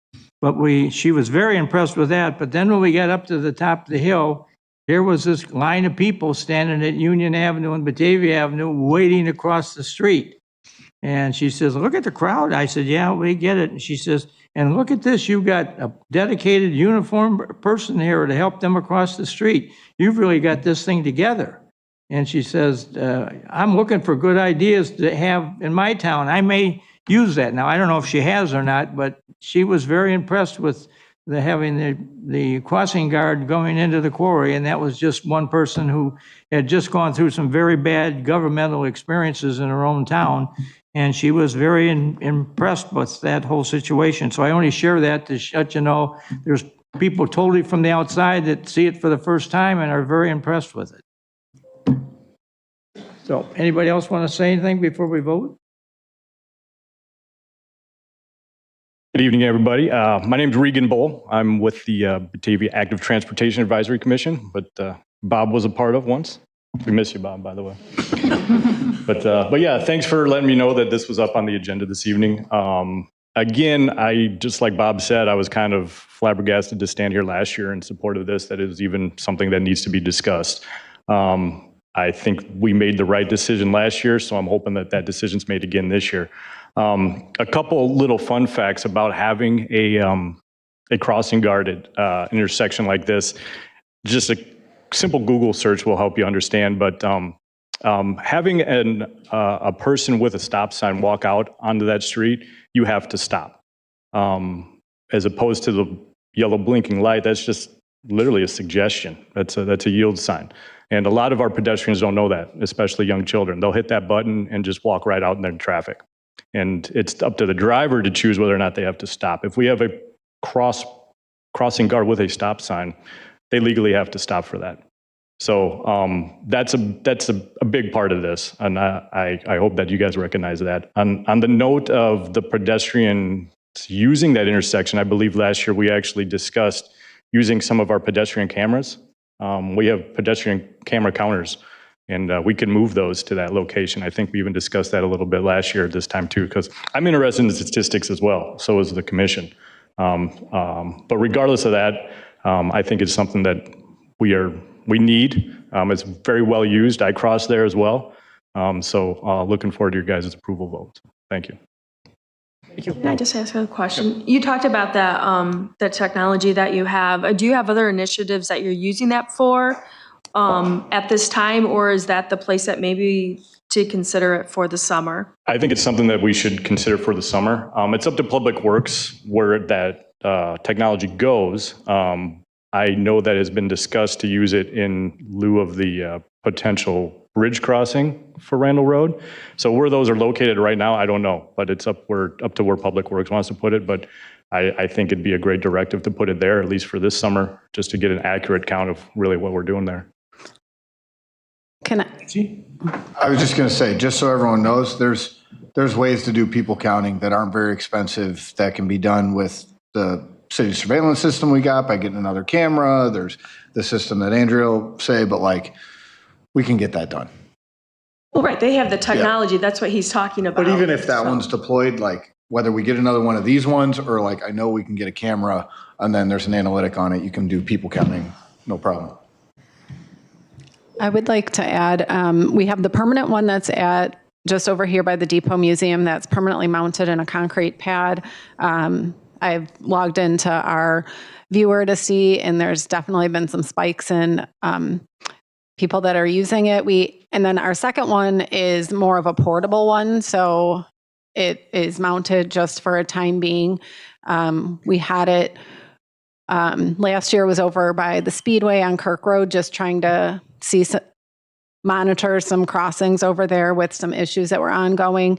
That location is not disclosed because that, like I said, it's portable. And the only issue that we have is with this particular counter we have, if it's located where it's adjacent to a roadway and we're trying to collect that, it's also picking up vehicles. So when we put it over on Wilson Street, we had to have it aimed where the back was hitting a solid piece of like a wood or a board, so it wasn't collecting data. So like Main Street, I know that was one of the Active Transportation Committee's locations to deploy this device, but after going through it, we realized that that did not work. So I know our staff is going to be working with Active Transportation to kind of come up with some locations that we can move this.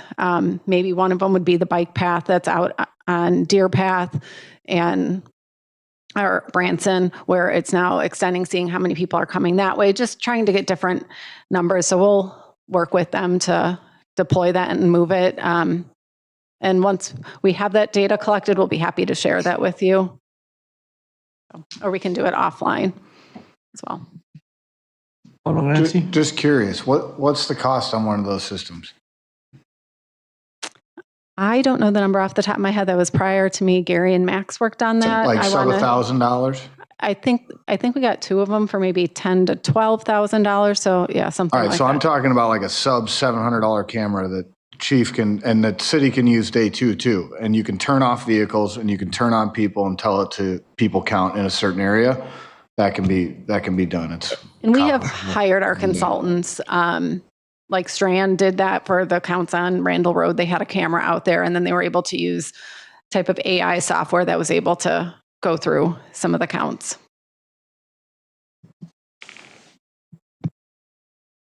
Anybody else? I think we've debated that one to Thank you. moment of, I guess, making a decision. Have we motioned in second? We have a motion from Wilman on the table and a second from White. Okay, we have a motion and a second on this idea. Clerk, call the roll. Wilman. Aye. Fehrenbach. Aye. Anderson. Aye. White. Aye. Barraza. Aye. Lancy. Aye. Beck. Aye. Malay. Aye. Malone. Aye. Wolf. Aye. Solfa. Aye, but I don't want to pay for it next year. Barron. To count. 12 yes, no, 2 absent. Motion's approved. All right, moving to 11.9 is a presentation on the Public Works Annual Report. And our new Executive Director of the Public Works is here tonight to do that for us. All right. Laura, does this still share? Because you don't need to share because no one's online. Okay. So you're good. There we go. I mean, people aren't going to tune back in and watch it later. Anyhow, this is the first time that Public Works has ever put anything like this together. And I live in a neighboring community and saw it, and I've seen it through some of my colleagues in APWA, the American Public Works Association. And my intention was to bring this sooner, but it just all worked out the way it was meant to be because today is the first day of Public Works Week. So what better way to come and talk about us? And this morning we kicked it off at Public Works, celebrating just all the things that our team does day in and day out. Had a little celebration for them and giving them the kudos that they don't always hear with the hustle and bustle of everything, those overnight calls. And, we're just always on the go. I know over the weekend there were some call outs and stuff. So anyhow, this is just, I will call it a bare bones, a work in progress, just kind of giving you a little synopsis of what the city and Public Works has done over this last year. When I started writing this, they were talking about the zodiac and how we were in the year of the snake, and equated that to all the skin peeling and new layers coming up. And with that, we had all the retirements and all the changes of people filling the roles that were now vacated by those that either left or retired, adding some new roles. And our team adapted and took that on. This is very small print, so I know you guys have that and can read through that. But again, I stand up here and I am proud to represent all the staff that work with me. Without them doing their daily tasks, I wouldn't be able to stand up here and share all this stuff with you. So kudos to all of them. When we're a full staff, we're about 70, 72. We have some vacancies right now, but as you guys know, there's 6 different divisions. And this is our organizational chart with the 2 assistant directors that got put into place in 2025, where we also added a management analyst who is taking one of her big projects and initiatives is our asset management, and she is getting that set up and super excited about getting that to be deployed out to our field crew to use for mobile later this year. We also, with Jeremy stepping up into one of the assistant directors, we introduced a water and sewer operations manager that now oversees that. So it kind of adds another layer in there to help oversee that. And then that was all last year. I want to kind of stick with 2025, but I just had every division kind of pull out some high points of what they worked on. And as you know, we're here later going to be discussing the IRP. So talking about the reliability, resiliency, and modernization of the electric utility, kind of taking care of some of those things to reach those milestones and goals, whether it's undergrounding or replacing old lines. We worked on Norcross and the Cherry Park substation, to Redant Road, where we worked with BNSF again to get it underneath that railroad. And then when we have the developers come in town, the electric department works hand in hand with those developers. So this last year was a huge push with Pulte coming in and providing the power from that McKee substation all the way to the Ashton Ridge development and working on that. In addition, there were the 3 EV chargers at the high school, and we worked on the Batavia library as well that finished up earlier this year. Wildlife protection, some of the outages that we get are from wildlife. Today was not the case, but I was hoping it was.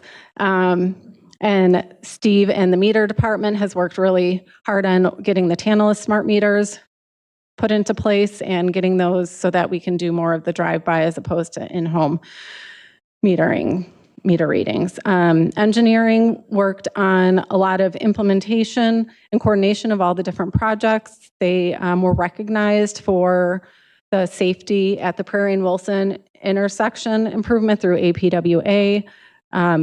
They do a lot of inspections on all the public infrastructure that's put in, whether it is within city projects or public improvements through development.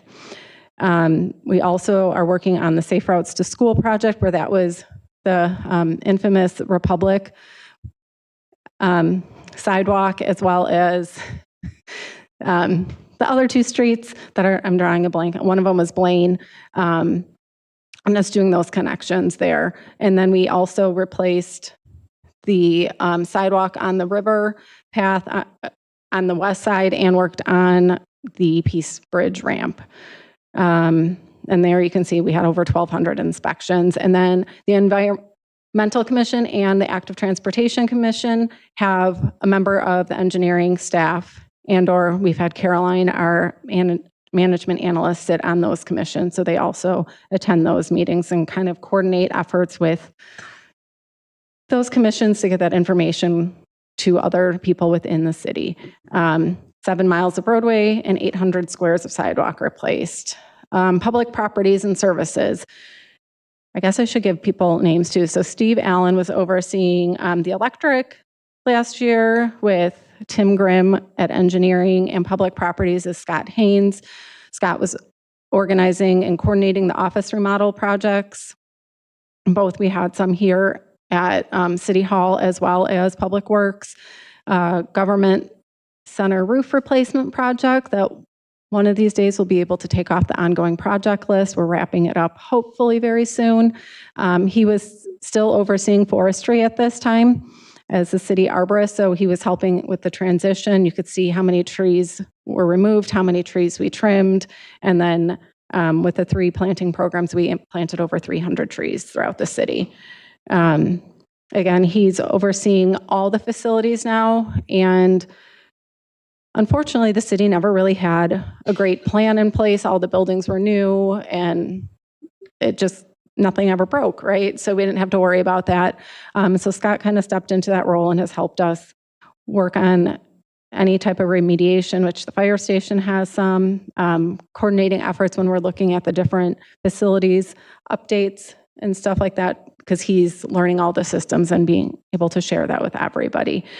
Our streets division is run by Dave Hartnett. We have 120 miles of roadway that they maintain during the winter with salting operations and plowing. And this year we didn't have much luck with the temperature and with the forecast and stuff with the pre-treatment, but hopefully we'll get to be able to use that again. They also oversee our cemetery. We have 2 of those, the east and the west side.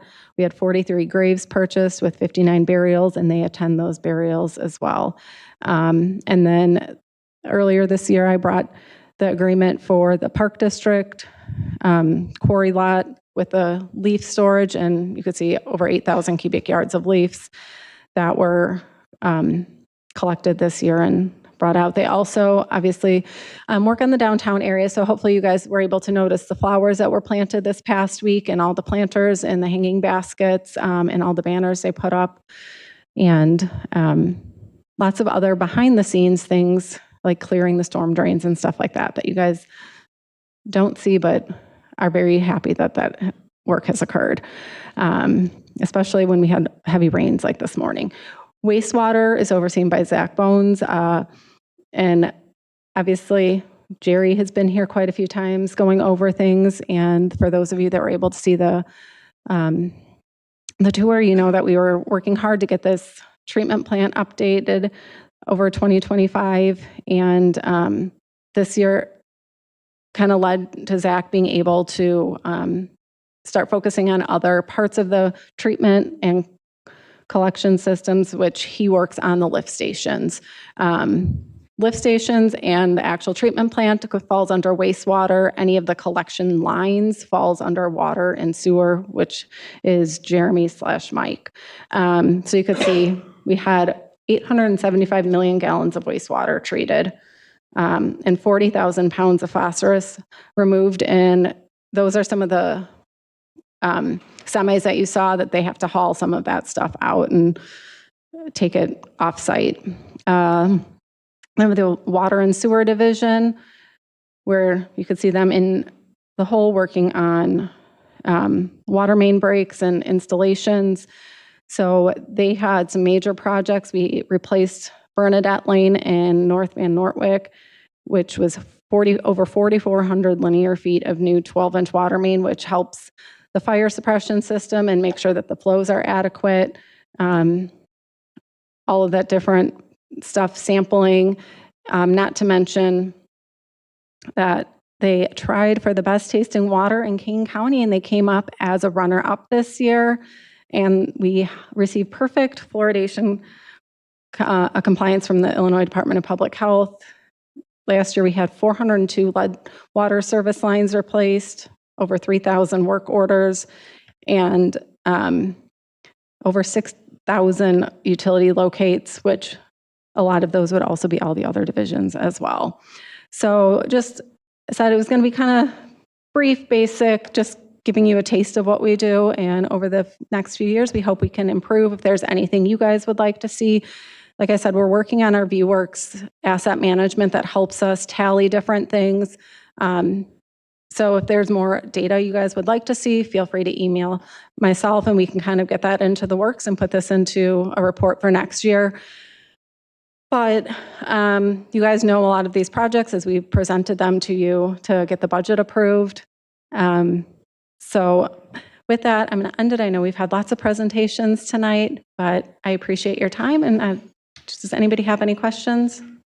Where are we running her up to in best water?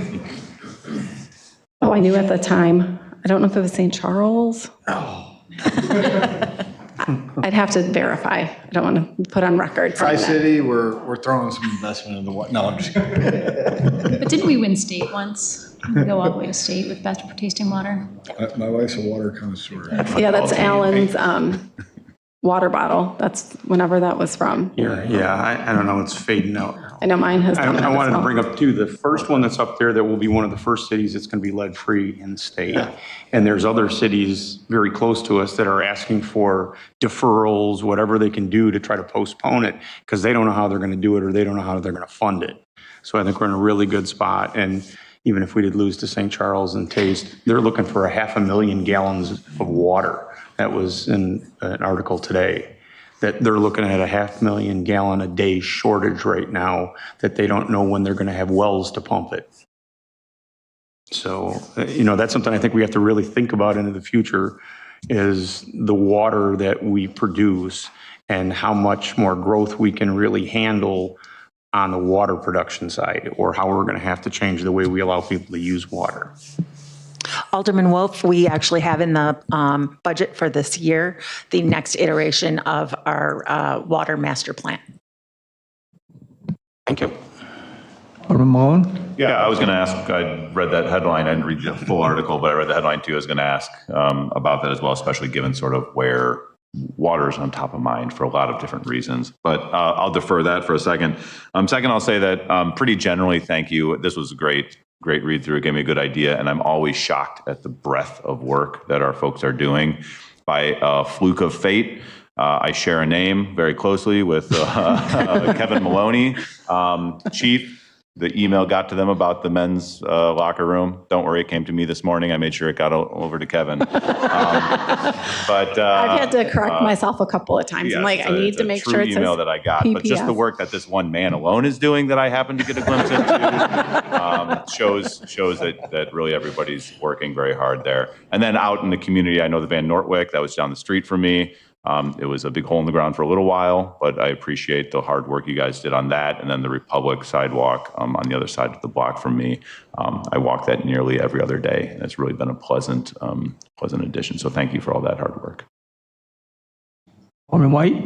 Just real quick, on top of it, thank you for putting this together. I guess my question to you is, how far and wide are you going to share this? I think you should actually work with a new communications intern and maybe do a little chest thumping out on social media and really trumpet what has been able to be done. So I will say that I tried to encourage my staff to submit pictures of themselves doing their jobs because they didn't know, but I was planning this celebration this morning to do something a little bit different, and treated them to breakfast to thank them for everything that they do. Some people obliged and took the challenge. Others did not. I pulled some pictures that I had gotten, but after I showed them that I was going to be presenting, I told them I was presenting this to you guys tonight, and I had the copy, left it on the table, and just read a little bit of what, like I read this page, so they all know what they're doing, but they're not always immersed in what other people within our own division are doing, to kind of give them a taste of that. But, I gave an award to somebody that provided the most unique picture. He was fishing for something that went into the clarifier and was properly harnessed. I know they were all afraid I was going to look at safety, and that was not the intent of it. It was just to kind of put you out there and what occurs in your daily life and what we do and how we can support each other. So with that, I already got a picture of something that somebody was doing today, and I told them, keep on sending them to me. I gave them my cell phone number just so we can have them, include them in the report. And then I know when Lori works on putting out information to the public, this is happening, that's happening, snowplow, or there's a water main break, that we could have these pictures and use that as visuals to help people understand a little bit. They're not right there, but it'll give them better visual. Yeah. I think as of right now, we have the fire department puts out an annual report, the police put out an annual report, public works puts out an annual report now. I think the only one who actually doesn't is like the city admin at this point. Is that correct? Yeah. I think we're the biggest departments, obviously the overall, but. No, I'm wondering if maybe there's an opportunity to actually have us, maybe not necessarily city council, but the rest of the city to put out an annual report as well. I know when I read the police and fire annual report, I definitely learn something every time, good, bad, or indifferent. These annual reports are valuable. I want to say police and fire have been putting them out for about 10 years now, and you definitely learn a lot. I just recycled some back from about 10 years ago, so. Alderman Lancy? Yeah, thank you for bringing that up, and thank you, Andrea, for all you're doing and for what you did for the team. I think that, I don't want to throw any shade on your predecessor, any of them, but I think that's probably a culture shift, and it's probably nice, even if folks don't say it. I think some of those things are very much appreciated, and I know we all appreciate that you did that for the team. So, I mean, I got little like what an elementary school teacher would post around her room, because construction's pretty easy. So they were maybe a little corny, but maybe it put a smile on somebody's face as they were reading the construction signs and stuff, just to spice it up. And I'm a girl, so it might be different for a guy to come into that, and but it is what it is. I think it's good too for the public to see what was accomplished with their tax money for the last year. How many feet of sidewalk did we get? How many miles of road did we work on? How much water main did we put in? How many miles of electric did we work on? I think all those things, we hear it all the time about how many times the ambulance goes out every year. How many times, we pull somebody over for speeding, or how many times we have domestic disturbances, whatever the stats are. But what really gets built in town that nobody talks about is the guy that shows up at 2 o'clock in the morning and fixes the water main that's broken in your house so that you can take a shower the next day. So I think that's something that, they definitely appreciate hearing that. But I think the public would kind of be surprised if they really saw those numbers every year, what those groups accomplish. And we have put stuff in the Batavian at the end of the year summarizing some of our capital projects, but it's not very in-depth. We don't get a lot of space in there, but we have tried to push that to summarize some of those bigger projects and goals that we have tried to reach. I like the idea of getting out on the socials, though. I mean, we can share it, other people can share it, but I mean, private entities would be sharing stuff like that all over the place. Those are great things to brag about. So, fishing out of the poop pool is going to kill it on TikTok. Guys, kill it. Well, I think it was still kind of empty, and I mean, they had a glove that somehow got in there, must have fallen off and clogged the drain. So he is a great sport, Alex Brandt, and Zach has shared some other pictures. Like, he's the first one to get in there and shovel the solid stuff that is stuff in the trough. So, things you don't think of, but they enjoy doing it. So have to celebrate that, because I don't know how many of you guys would want to go do that. I would just like to offer up, I have been very impressed with Andrea since she took over as Public Works Director. She's really brought some direction to the whole operation. Instead of 4 or 5 different departments kind of running loose, she's really brought them all together. And I now had, in the last 6, 8 weeks, I've had 2 different folks either talk to me someplace or call and say they just wanted to appreciate the response they got from our new Public Works Director about some issue that they were dealing with. So she's really reaching out to the public and doing the job as it should be done. And so I just wanted to publicly thank her here tonight for starting out and really starting a new way of public works being regarded in the community of Batavia. So thank you very much. Well, thank you. And I have to say, I know some of those requests, they come to me because they see that I'm the one on top, but a lot of those don't, I can't do it without those that sit with me and work with me side by side every day. And so, you know, it all goes to everybody that we're all in there doing our hardest every day, day in, day out. And this year, the theme for the Public Works Week, they do a poster every year, which we have in Public Works, and it's displayed, Rooted in Service, Powered by Community.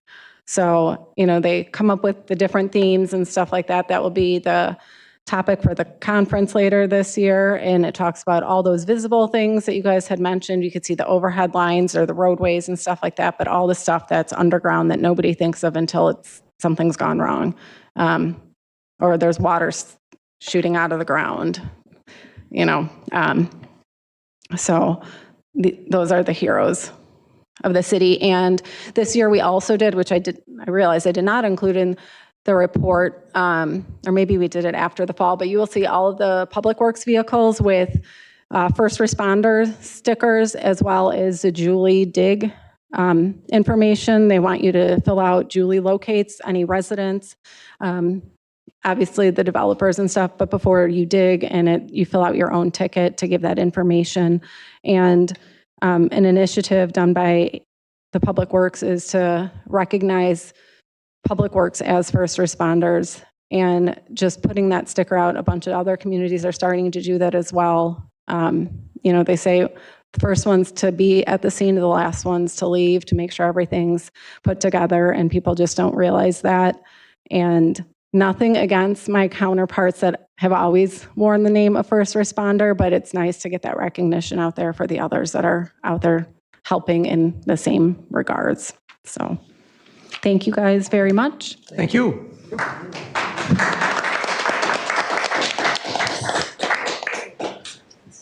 All right, moving in and right along on the agenda, we're almost there at the end. 11.10, Ordinance 2026-018, authorizing execution of an annexation agreement for 02 South 020 Deer Path Road. I'll take honor. This annexation agreement is an agreement between us and the owners of 02 South 020 Deer Path Road. It's approximately 8 acres of residential property. The agreement outlines the terms that it'll be annexed into the city at an R0 single-family district, and that will allow any existing non-conforming structures to remain and require that the owners only connect to the city sewer, water, and electric in the future if their systems fail or if the property is further developed or subdivided. Is there any questions on this one?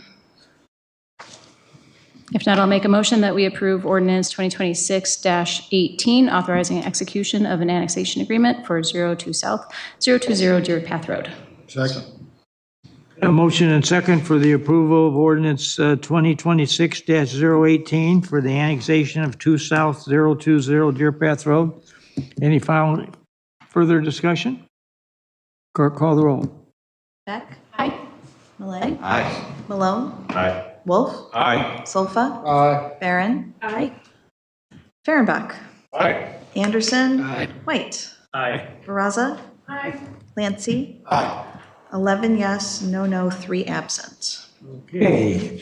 Then under the regular business of the agenda, the last one is 11.11, which is Resolution 2026-057R, approving the charter for the Integrated Resource Plan Task Force. Who's got this one?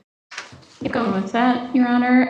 This is the final draft, integrating all the comments from our last discussion and establishing a task force to help us with our first IRP.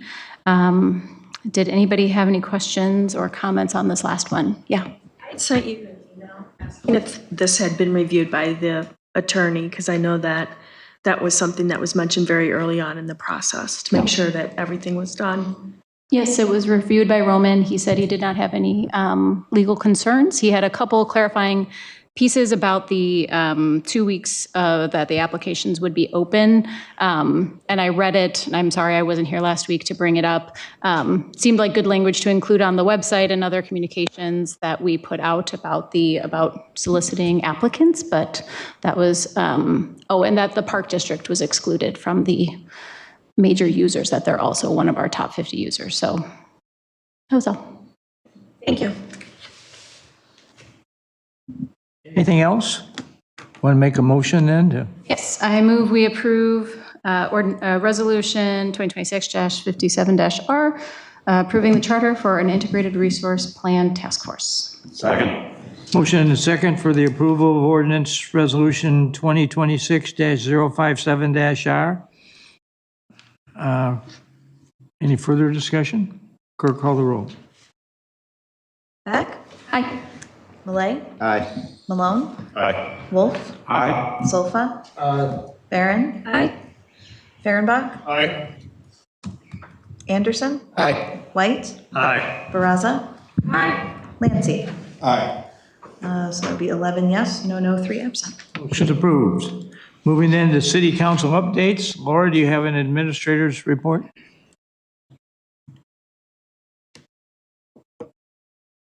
I wanted to follow up the approval of the task force with a message that will go out to the community about this. The city is seeking residents interested in serving on a newly formed integrated resource plan, IRP task force. An IRP is a comprehensive long-term roadmap that will be used by the Batavia Municipal Electric Utility to determine how best to meet future energy demand, balancing reliability, cost, environmental regulations, and policy goals. This task force will play an important role in reviewing and strengthening the city's draft IRP. Members will analyze the draft IRP and summarize key facts, assumptions, and conclusions, identify gaps in information or data, present findings in a clear, accessible way for the public, and evaluate how well the IRP aligns with the city's energy policy, including affordability, sustainability, resilience, and adaptability. The task force will meet at least twice per month. We are looking for thoughtful, engaged individuals with an interest in energy, public policy, or community planning. Technical expertise is valued but not required, just a willingness to learn and contribute. You must also be available to attend the June 9th Committee of the Whole meeting at 7:00 p.m. at the Jeffrey D. Schilke Government Center, 100 North Island Avenue, Batavia, for an interview by the City Council. If you're interested in helping shape the city's energy future, we encourage you to apply. Tomorrow, we will post the information on how to apply for the resident positions on the task force. June 2nd will be the last date to apply. June 9th is when the COW interviews will take place. And June 15th will be when the City Council will vote to appoint members of the task force. Does anybody have any questions about that, or? All right, so moving on, got a few more items that I wanted to share with you this evening. Thanks to each and every one of you that attended the farmers market this past weekend. What great conversations that we were able to have with our community. And I too am amazed that you can hand out 600 donuts in just 2 hours. But the Van Laar's donuts are delicious. So got to have an apple cider donut. It was so successful that we'd like to talk about maybe having one in the fall as well, if everyone would be willing. Zach Ewalt met with the Davenport Group. They're the ones who are our permitting software, and through coordination between the city and the vendor, most of our applications are online at this point. In fact, we've got 33 of them online, so very few remain to get uploaded there. So they've done a great job with that project. Andrea was saying that this week is Public Works Week, and Andrea is going to be at our Batavia Public Library on Wednesday, May 20th at 10 o'clock a.m. for Truck Tales, where preschoolers come in, and Andrea's going to read them a book, as well as there'll be a truck there for them to crawl all over and have dreams of being future members of our Public Works Department. Also on May 20th, Kane County Division of Transportation is hosting a public information meeting at the Homestead. It's about the proposed improvements at Fabian Parkway between Route 25 and Route 31. Way back when, I'm going to say 5 years ago, it was many residents of our community who took it upon themselves to reach out to KDOT to request that a solution be found. And KDOT has been really working at this plan. It's a very complicated problem with a complicated solution, but they take all the steps that they can. As Mayor had mentioned, there is no public federal funding available for the project at this time, but they're still taking steps to design the project. So at such future date when funding is available, they'll be ready with a shovel-ready project to submit for that funding. We expect the delivery of the public restrooms on North River Street to happen on May 26th. So that'll involve closing the road for a period of time, and a very large crane will be there to set that in place. Probably some good photo opportunities there. Last week, the Public Works staff hosted 9 of our public schools for third grade tours. And it's a really great event. Hundreds of kids show up that day, and individuals within the Public Works Department act as teachers and have classrooms on the various operations that go into Public Works. And I would like to add my gratitude to the members of Public Works, where, today was a perfect example. We all saw the violent thunderstorms that swept through our community, and we know that actually one of our electric poles was hit by lightning and knocked out power to a significant portion of our residents on the southwest side. But it was less than 3.5, 4 hours, and our electric utility had every single person re-energized. And so while we're all 2 hours? 2 hours. That's amazing, Steve. That is amazing. Steve's response was 3 hours. Yeah, He was busy no. out there working on it. I just can't say enough about the individuals who, while we're standing in our windows looking at these violent storms outside, they're outside working in those conditions to do all that they can to restore our power, to make sure that we have safe and reliable utilities. And I just can't say enough about how grateful I am that they are there 24/7, 365. The fact that the average Batavia taxpayer pays $800 per year for all of these services, including police and fire and community development and all the back office functions, I think it's pretty much a bargain. It really is for all that includes, and the amazing experience that we enjoy here in Batavia. So thank you, Public Works. One other thing that I would like to highlight today is that Sergeant Michelle Langston graduated from the prestigious Northwestern School of Police Staff and Command on Friday, May 15th. And the School of Police Staff and Command is a 10-week-long intensive leadership program for law enforcement supervisors aimed at preparing them for senior leadership roles and expanding responsibilities. But not only did Sergeant Langston graduate from the program, she was elected class vice president by her peers. And this is due to the leadership, professionalism, and respect that she earned among her fellow law enforcement leaders throughout the program. So congratulations to Sergeant Langston. And that's all I have today, unless anybody has any questions for me. Yes? Mention along those lines that this is EMS week, so thank you to all of our first responders that work for the city. And Absolutely. that continue. Absolutely. Yes. I want to say thank you to Steve for the very timely updates. Yes, I know. That with so much detailed information as well. Appreciate the fact that while they're going through solving the problem, they're also pushing out communications to keep everyone informed. Yes.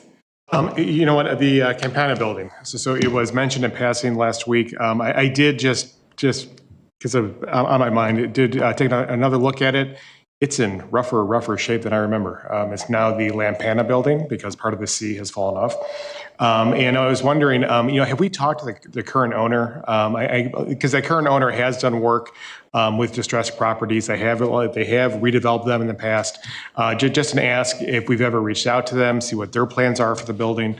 If they're just going to kind of wait and see, if they're waiting for the market to develop, do they just want to unload it? Just kind of, I think it's worth reaching out and just kind of getting their take on it. Over the years, we've had a lot of communications with the various entities that have owned that. But Scott, did you want to offer some more detail? Yeah, I hadn't sent out the email yet, but I was working on the response to your request for information. So yes, we've had a lot of discussions with the various owners over the years, including the current one. We did meet with them right away when they had purchased the property. And so we've been trying to work on some of the issues that are outstanding.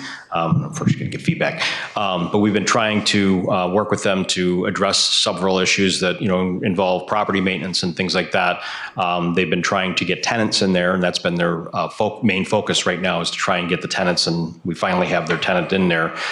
So that's, helping them bring some revenue in, and hopefully we can get some of the other things. They did contact us about fixing the sign in particular, because they do see that is a visual thing that needs to be done. So hopefully they will be working on that shortly and getting a new sign in there. Obviously, we have to have Historic Preservation Commission approve of that, and that would be one of the steps. But they are working with us to try and get some things done. But it's been a long, slow process, especially since a lot of these things have been before these owners took ownership of it as well. So that's been part of the issue. Yeah, that Campana building's kind of in the corner of the 3rd Ward there. They reached out to both myself and to Alderwoman Lohman at one point. They gave us a tour of the building, which they said would be open to other folks if you're interested. It's a fascinating building. It is in rough shape in a lot of spots, but you can see kind of both the potential and what it used to be in there. I don't want to speak for them in any sort of way, so these are my impressions. I was impressed, though. They do appear to have a vision, and I know they know about the sign, right? They had asked us pretty explicitly about the sign and what the options were. There's just a lot of, it's in a weird spot because it's both the city, but it's also historic, and it's the punch list of issues with the building are a mile long from before they owned it, and it's only getting worse. So it's a fascinating building that I personally love, but I do think these owners, again, I'm not speaking for them in any way. They, at least my one interaction or my several interactions with them were pretty positive, so I'm pretty excited to have them as opposed to where it may have had been in past anyway. Yeah. So the cool part about the current owners is they've done big projects. So they know how to do this. They have that muscle built. They don't have a large front door on the internet or anything, but once you dig into it, you kind of see all the work that they have done over the years. So it's potentially exciting. Okay. Anybody else on floor? We have other business from the council? So I just wanted to bring up, yesterday Cinco de Mayo had their grand opening. Probably one of the most festive, high energy grand openings that I've seen. I know that I saw you walking off after the speech by the owners and everything, and Anthony was there, but they had dancers, food trucks, music inside, all sorts of samples throughout the store. If you're looking for something super sweet, super yummy for a dessert, definitely a place to check out. They have all these different items from their bakery that they've brought down and put into the store there. So really great to see the community that came out and supported them for this opening event. And right on the inside of the door there, right as you're going to the left and then right to the right, there's a little shop that has different bowls and drinks and everything like that, breakfast type items. So definitely a place to check out, but probably the highest energy of an opening that I've seen from anything. One of the things I'd add to that is that their delicatessen has become very well known, and they make all their own stuff. They don't bring it in from someplace else. And I've had people from St. Charles now tell me they're coming down here to go to that because it's a great place. Yes. Yeah, for anyone looking for a good homemade guacamole, some of the big box stores who used to make their own no longer do. Cinco de Mayo does. I brought 2 huge tubs of it over to a party the other night. Everybody loved it. Good stuff. I missed the grand opening though. Oh, I'm sure if you walk in, you'll still see it decorated, but the dancers and their, music, like a singer inside, music outside, it was great. Parking lot was full, street was full. I could just go on, but. I was raising my hand to mention the guacamole too. The guacamole, it was nuts. I bought it on a whim, took it to we had folks over. The next day I was sent back to go get more. And it's, I'm on the west side, so it's not a convenient drive, but the guacamole alone makes it worth the trip. And I thought it was running out. They have the little display. Oh no, don't worry. He's got them hidden underneath. Yeah, he had 2 pounds ready to go for me. Yeah, they have it pre-portioned. But again, the bakery, definitely worth checking. Individual cookies, and then also cakes to share and everything. So yummy looking that I had a sugar high, gained 50 pounds walking by. It's a grocer. I did not buy any, I will state that. Control.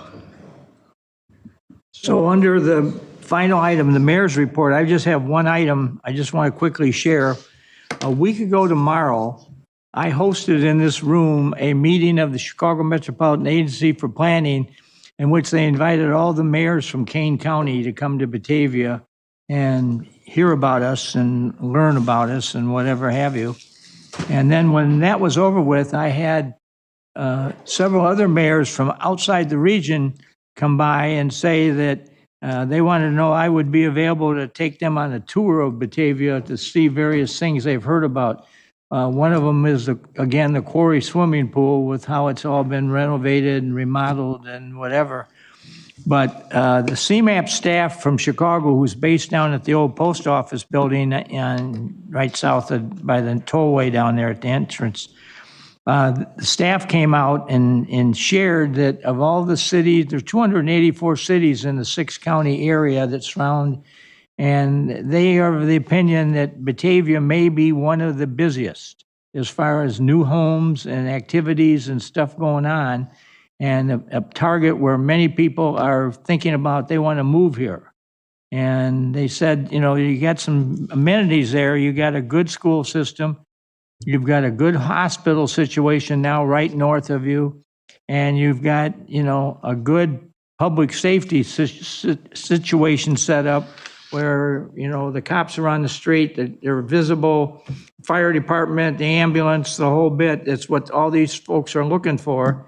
And, as you think about it, we have brought 6 new senior living communities into town in the last 5 years, and we are doing a lot of stuff. So they were thinking that they're of the opinion that, and we got some other people that don't know if they think this is going to happen.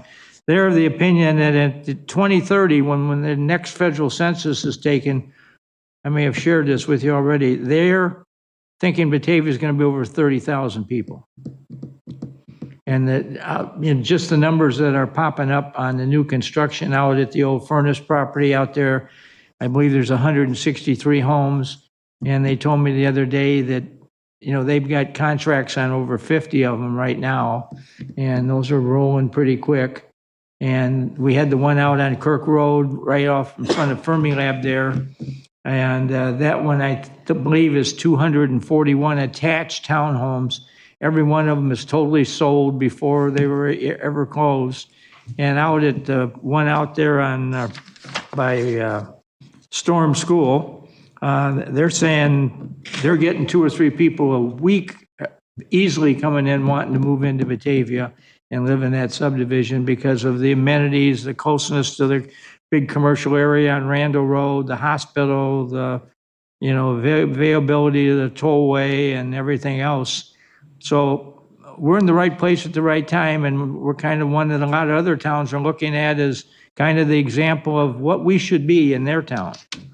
And so I'm pleased by that, and I give all you a lot of credit for helping to create the town we've created here, because we've got some nice things happening. And I go in and have a meeting with the mayor of Chicago. That's a totally different story. I mean, he's got all kinds of problems going on in there, and man, we don't have those here.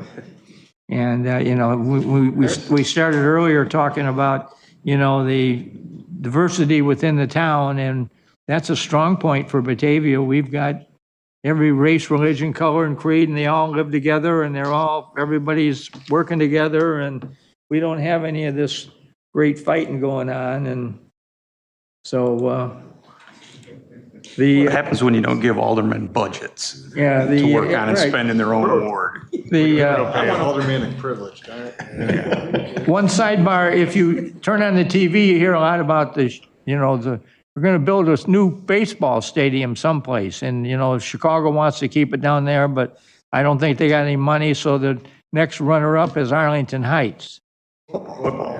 Yeah, football. So anyway, what many people don't know about Arlington Heights is the city administrator of Arlington Heights is our former assistant city administrator in Batavia, Randy Reckless. And he's doing a fabulous job over there. I hear from other people in other communities about how he's got command of the situation. And the betting amongst the cities there is that Arlington Heights is going to get whatever it is they're going to build there sooner than later.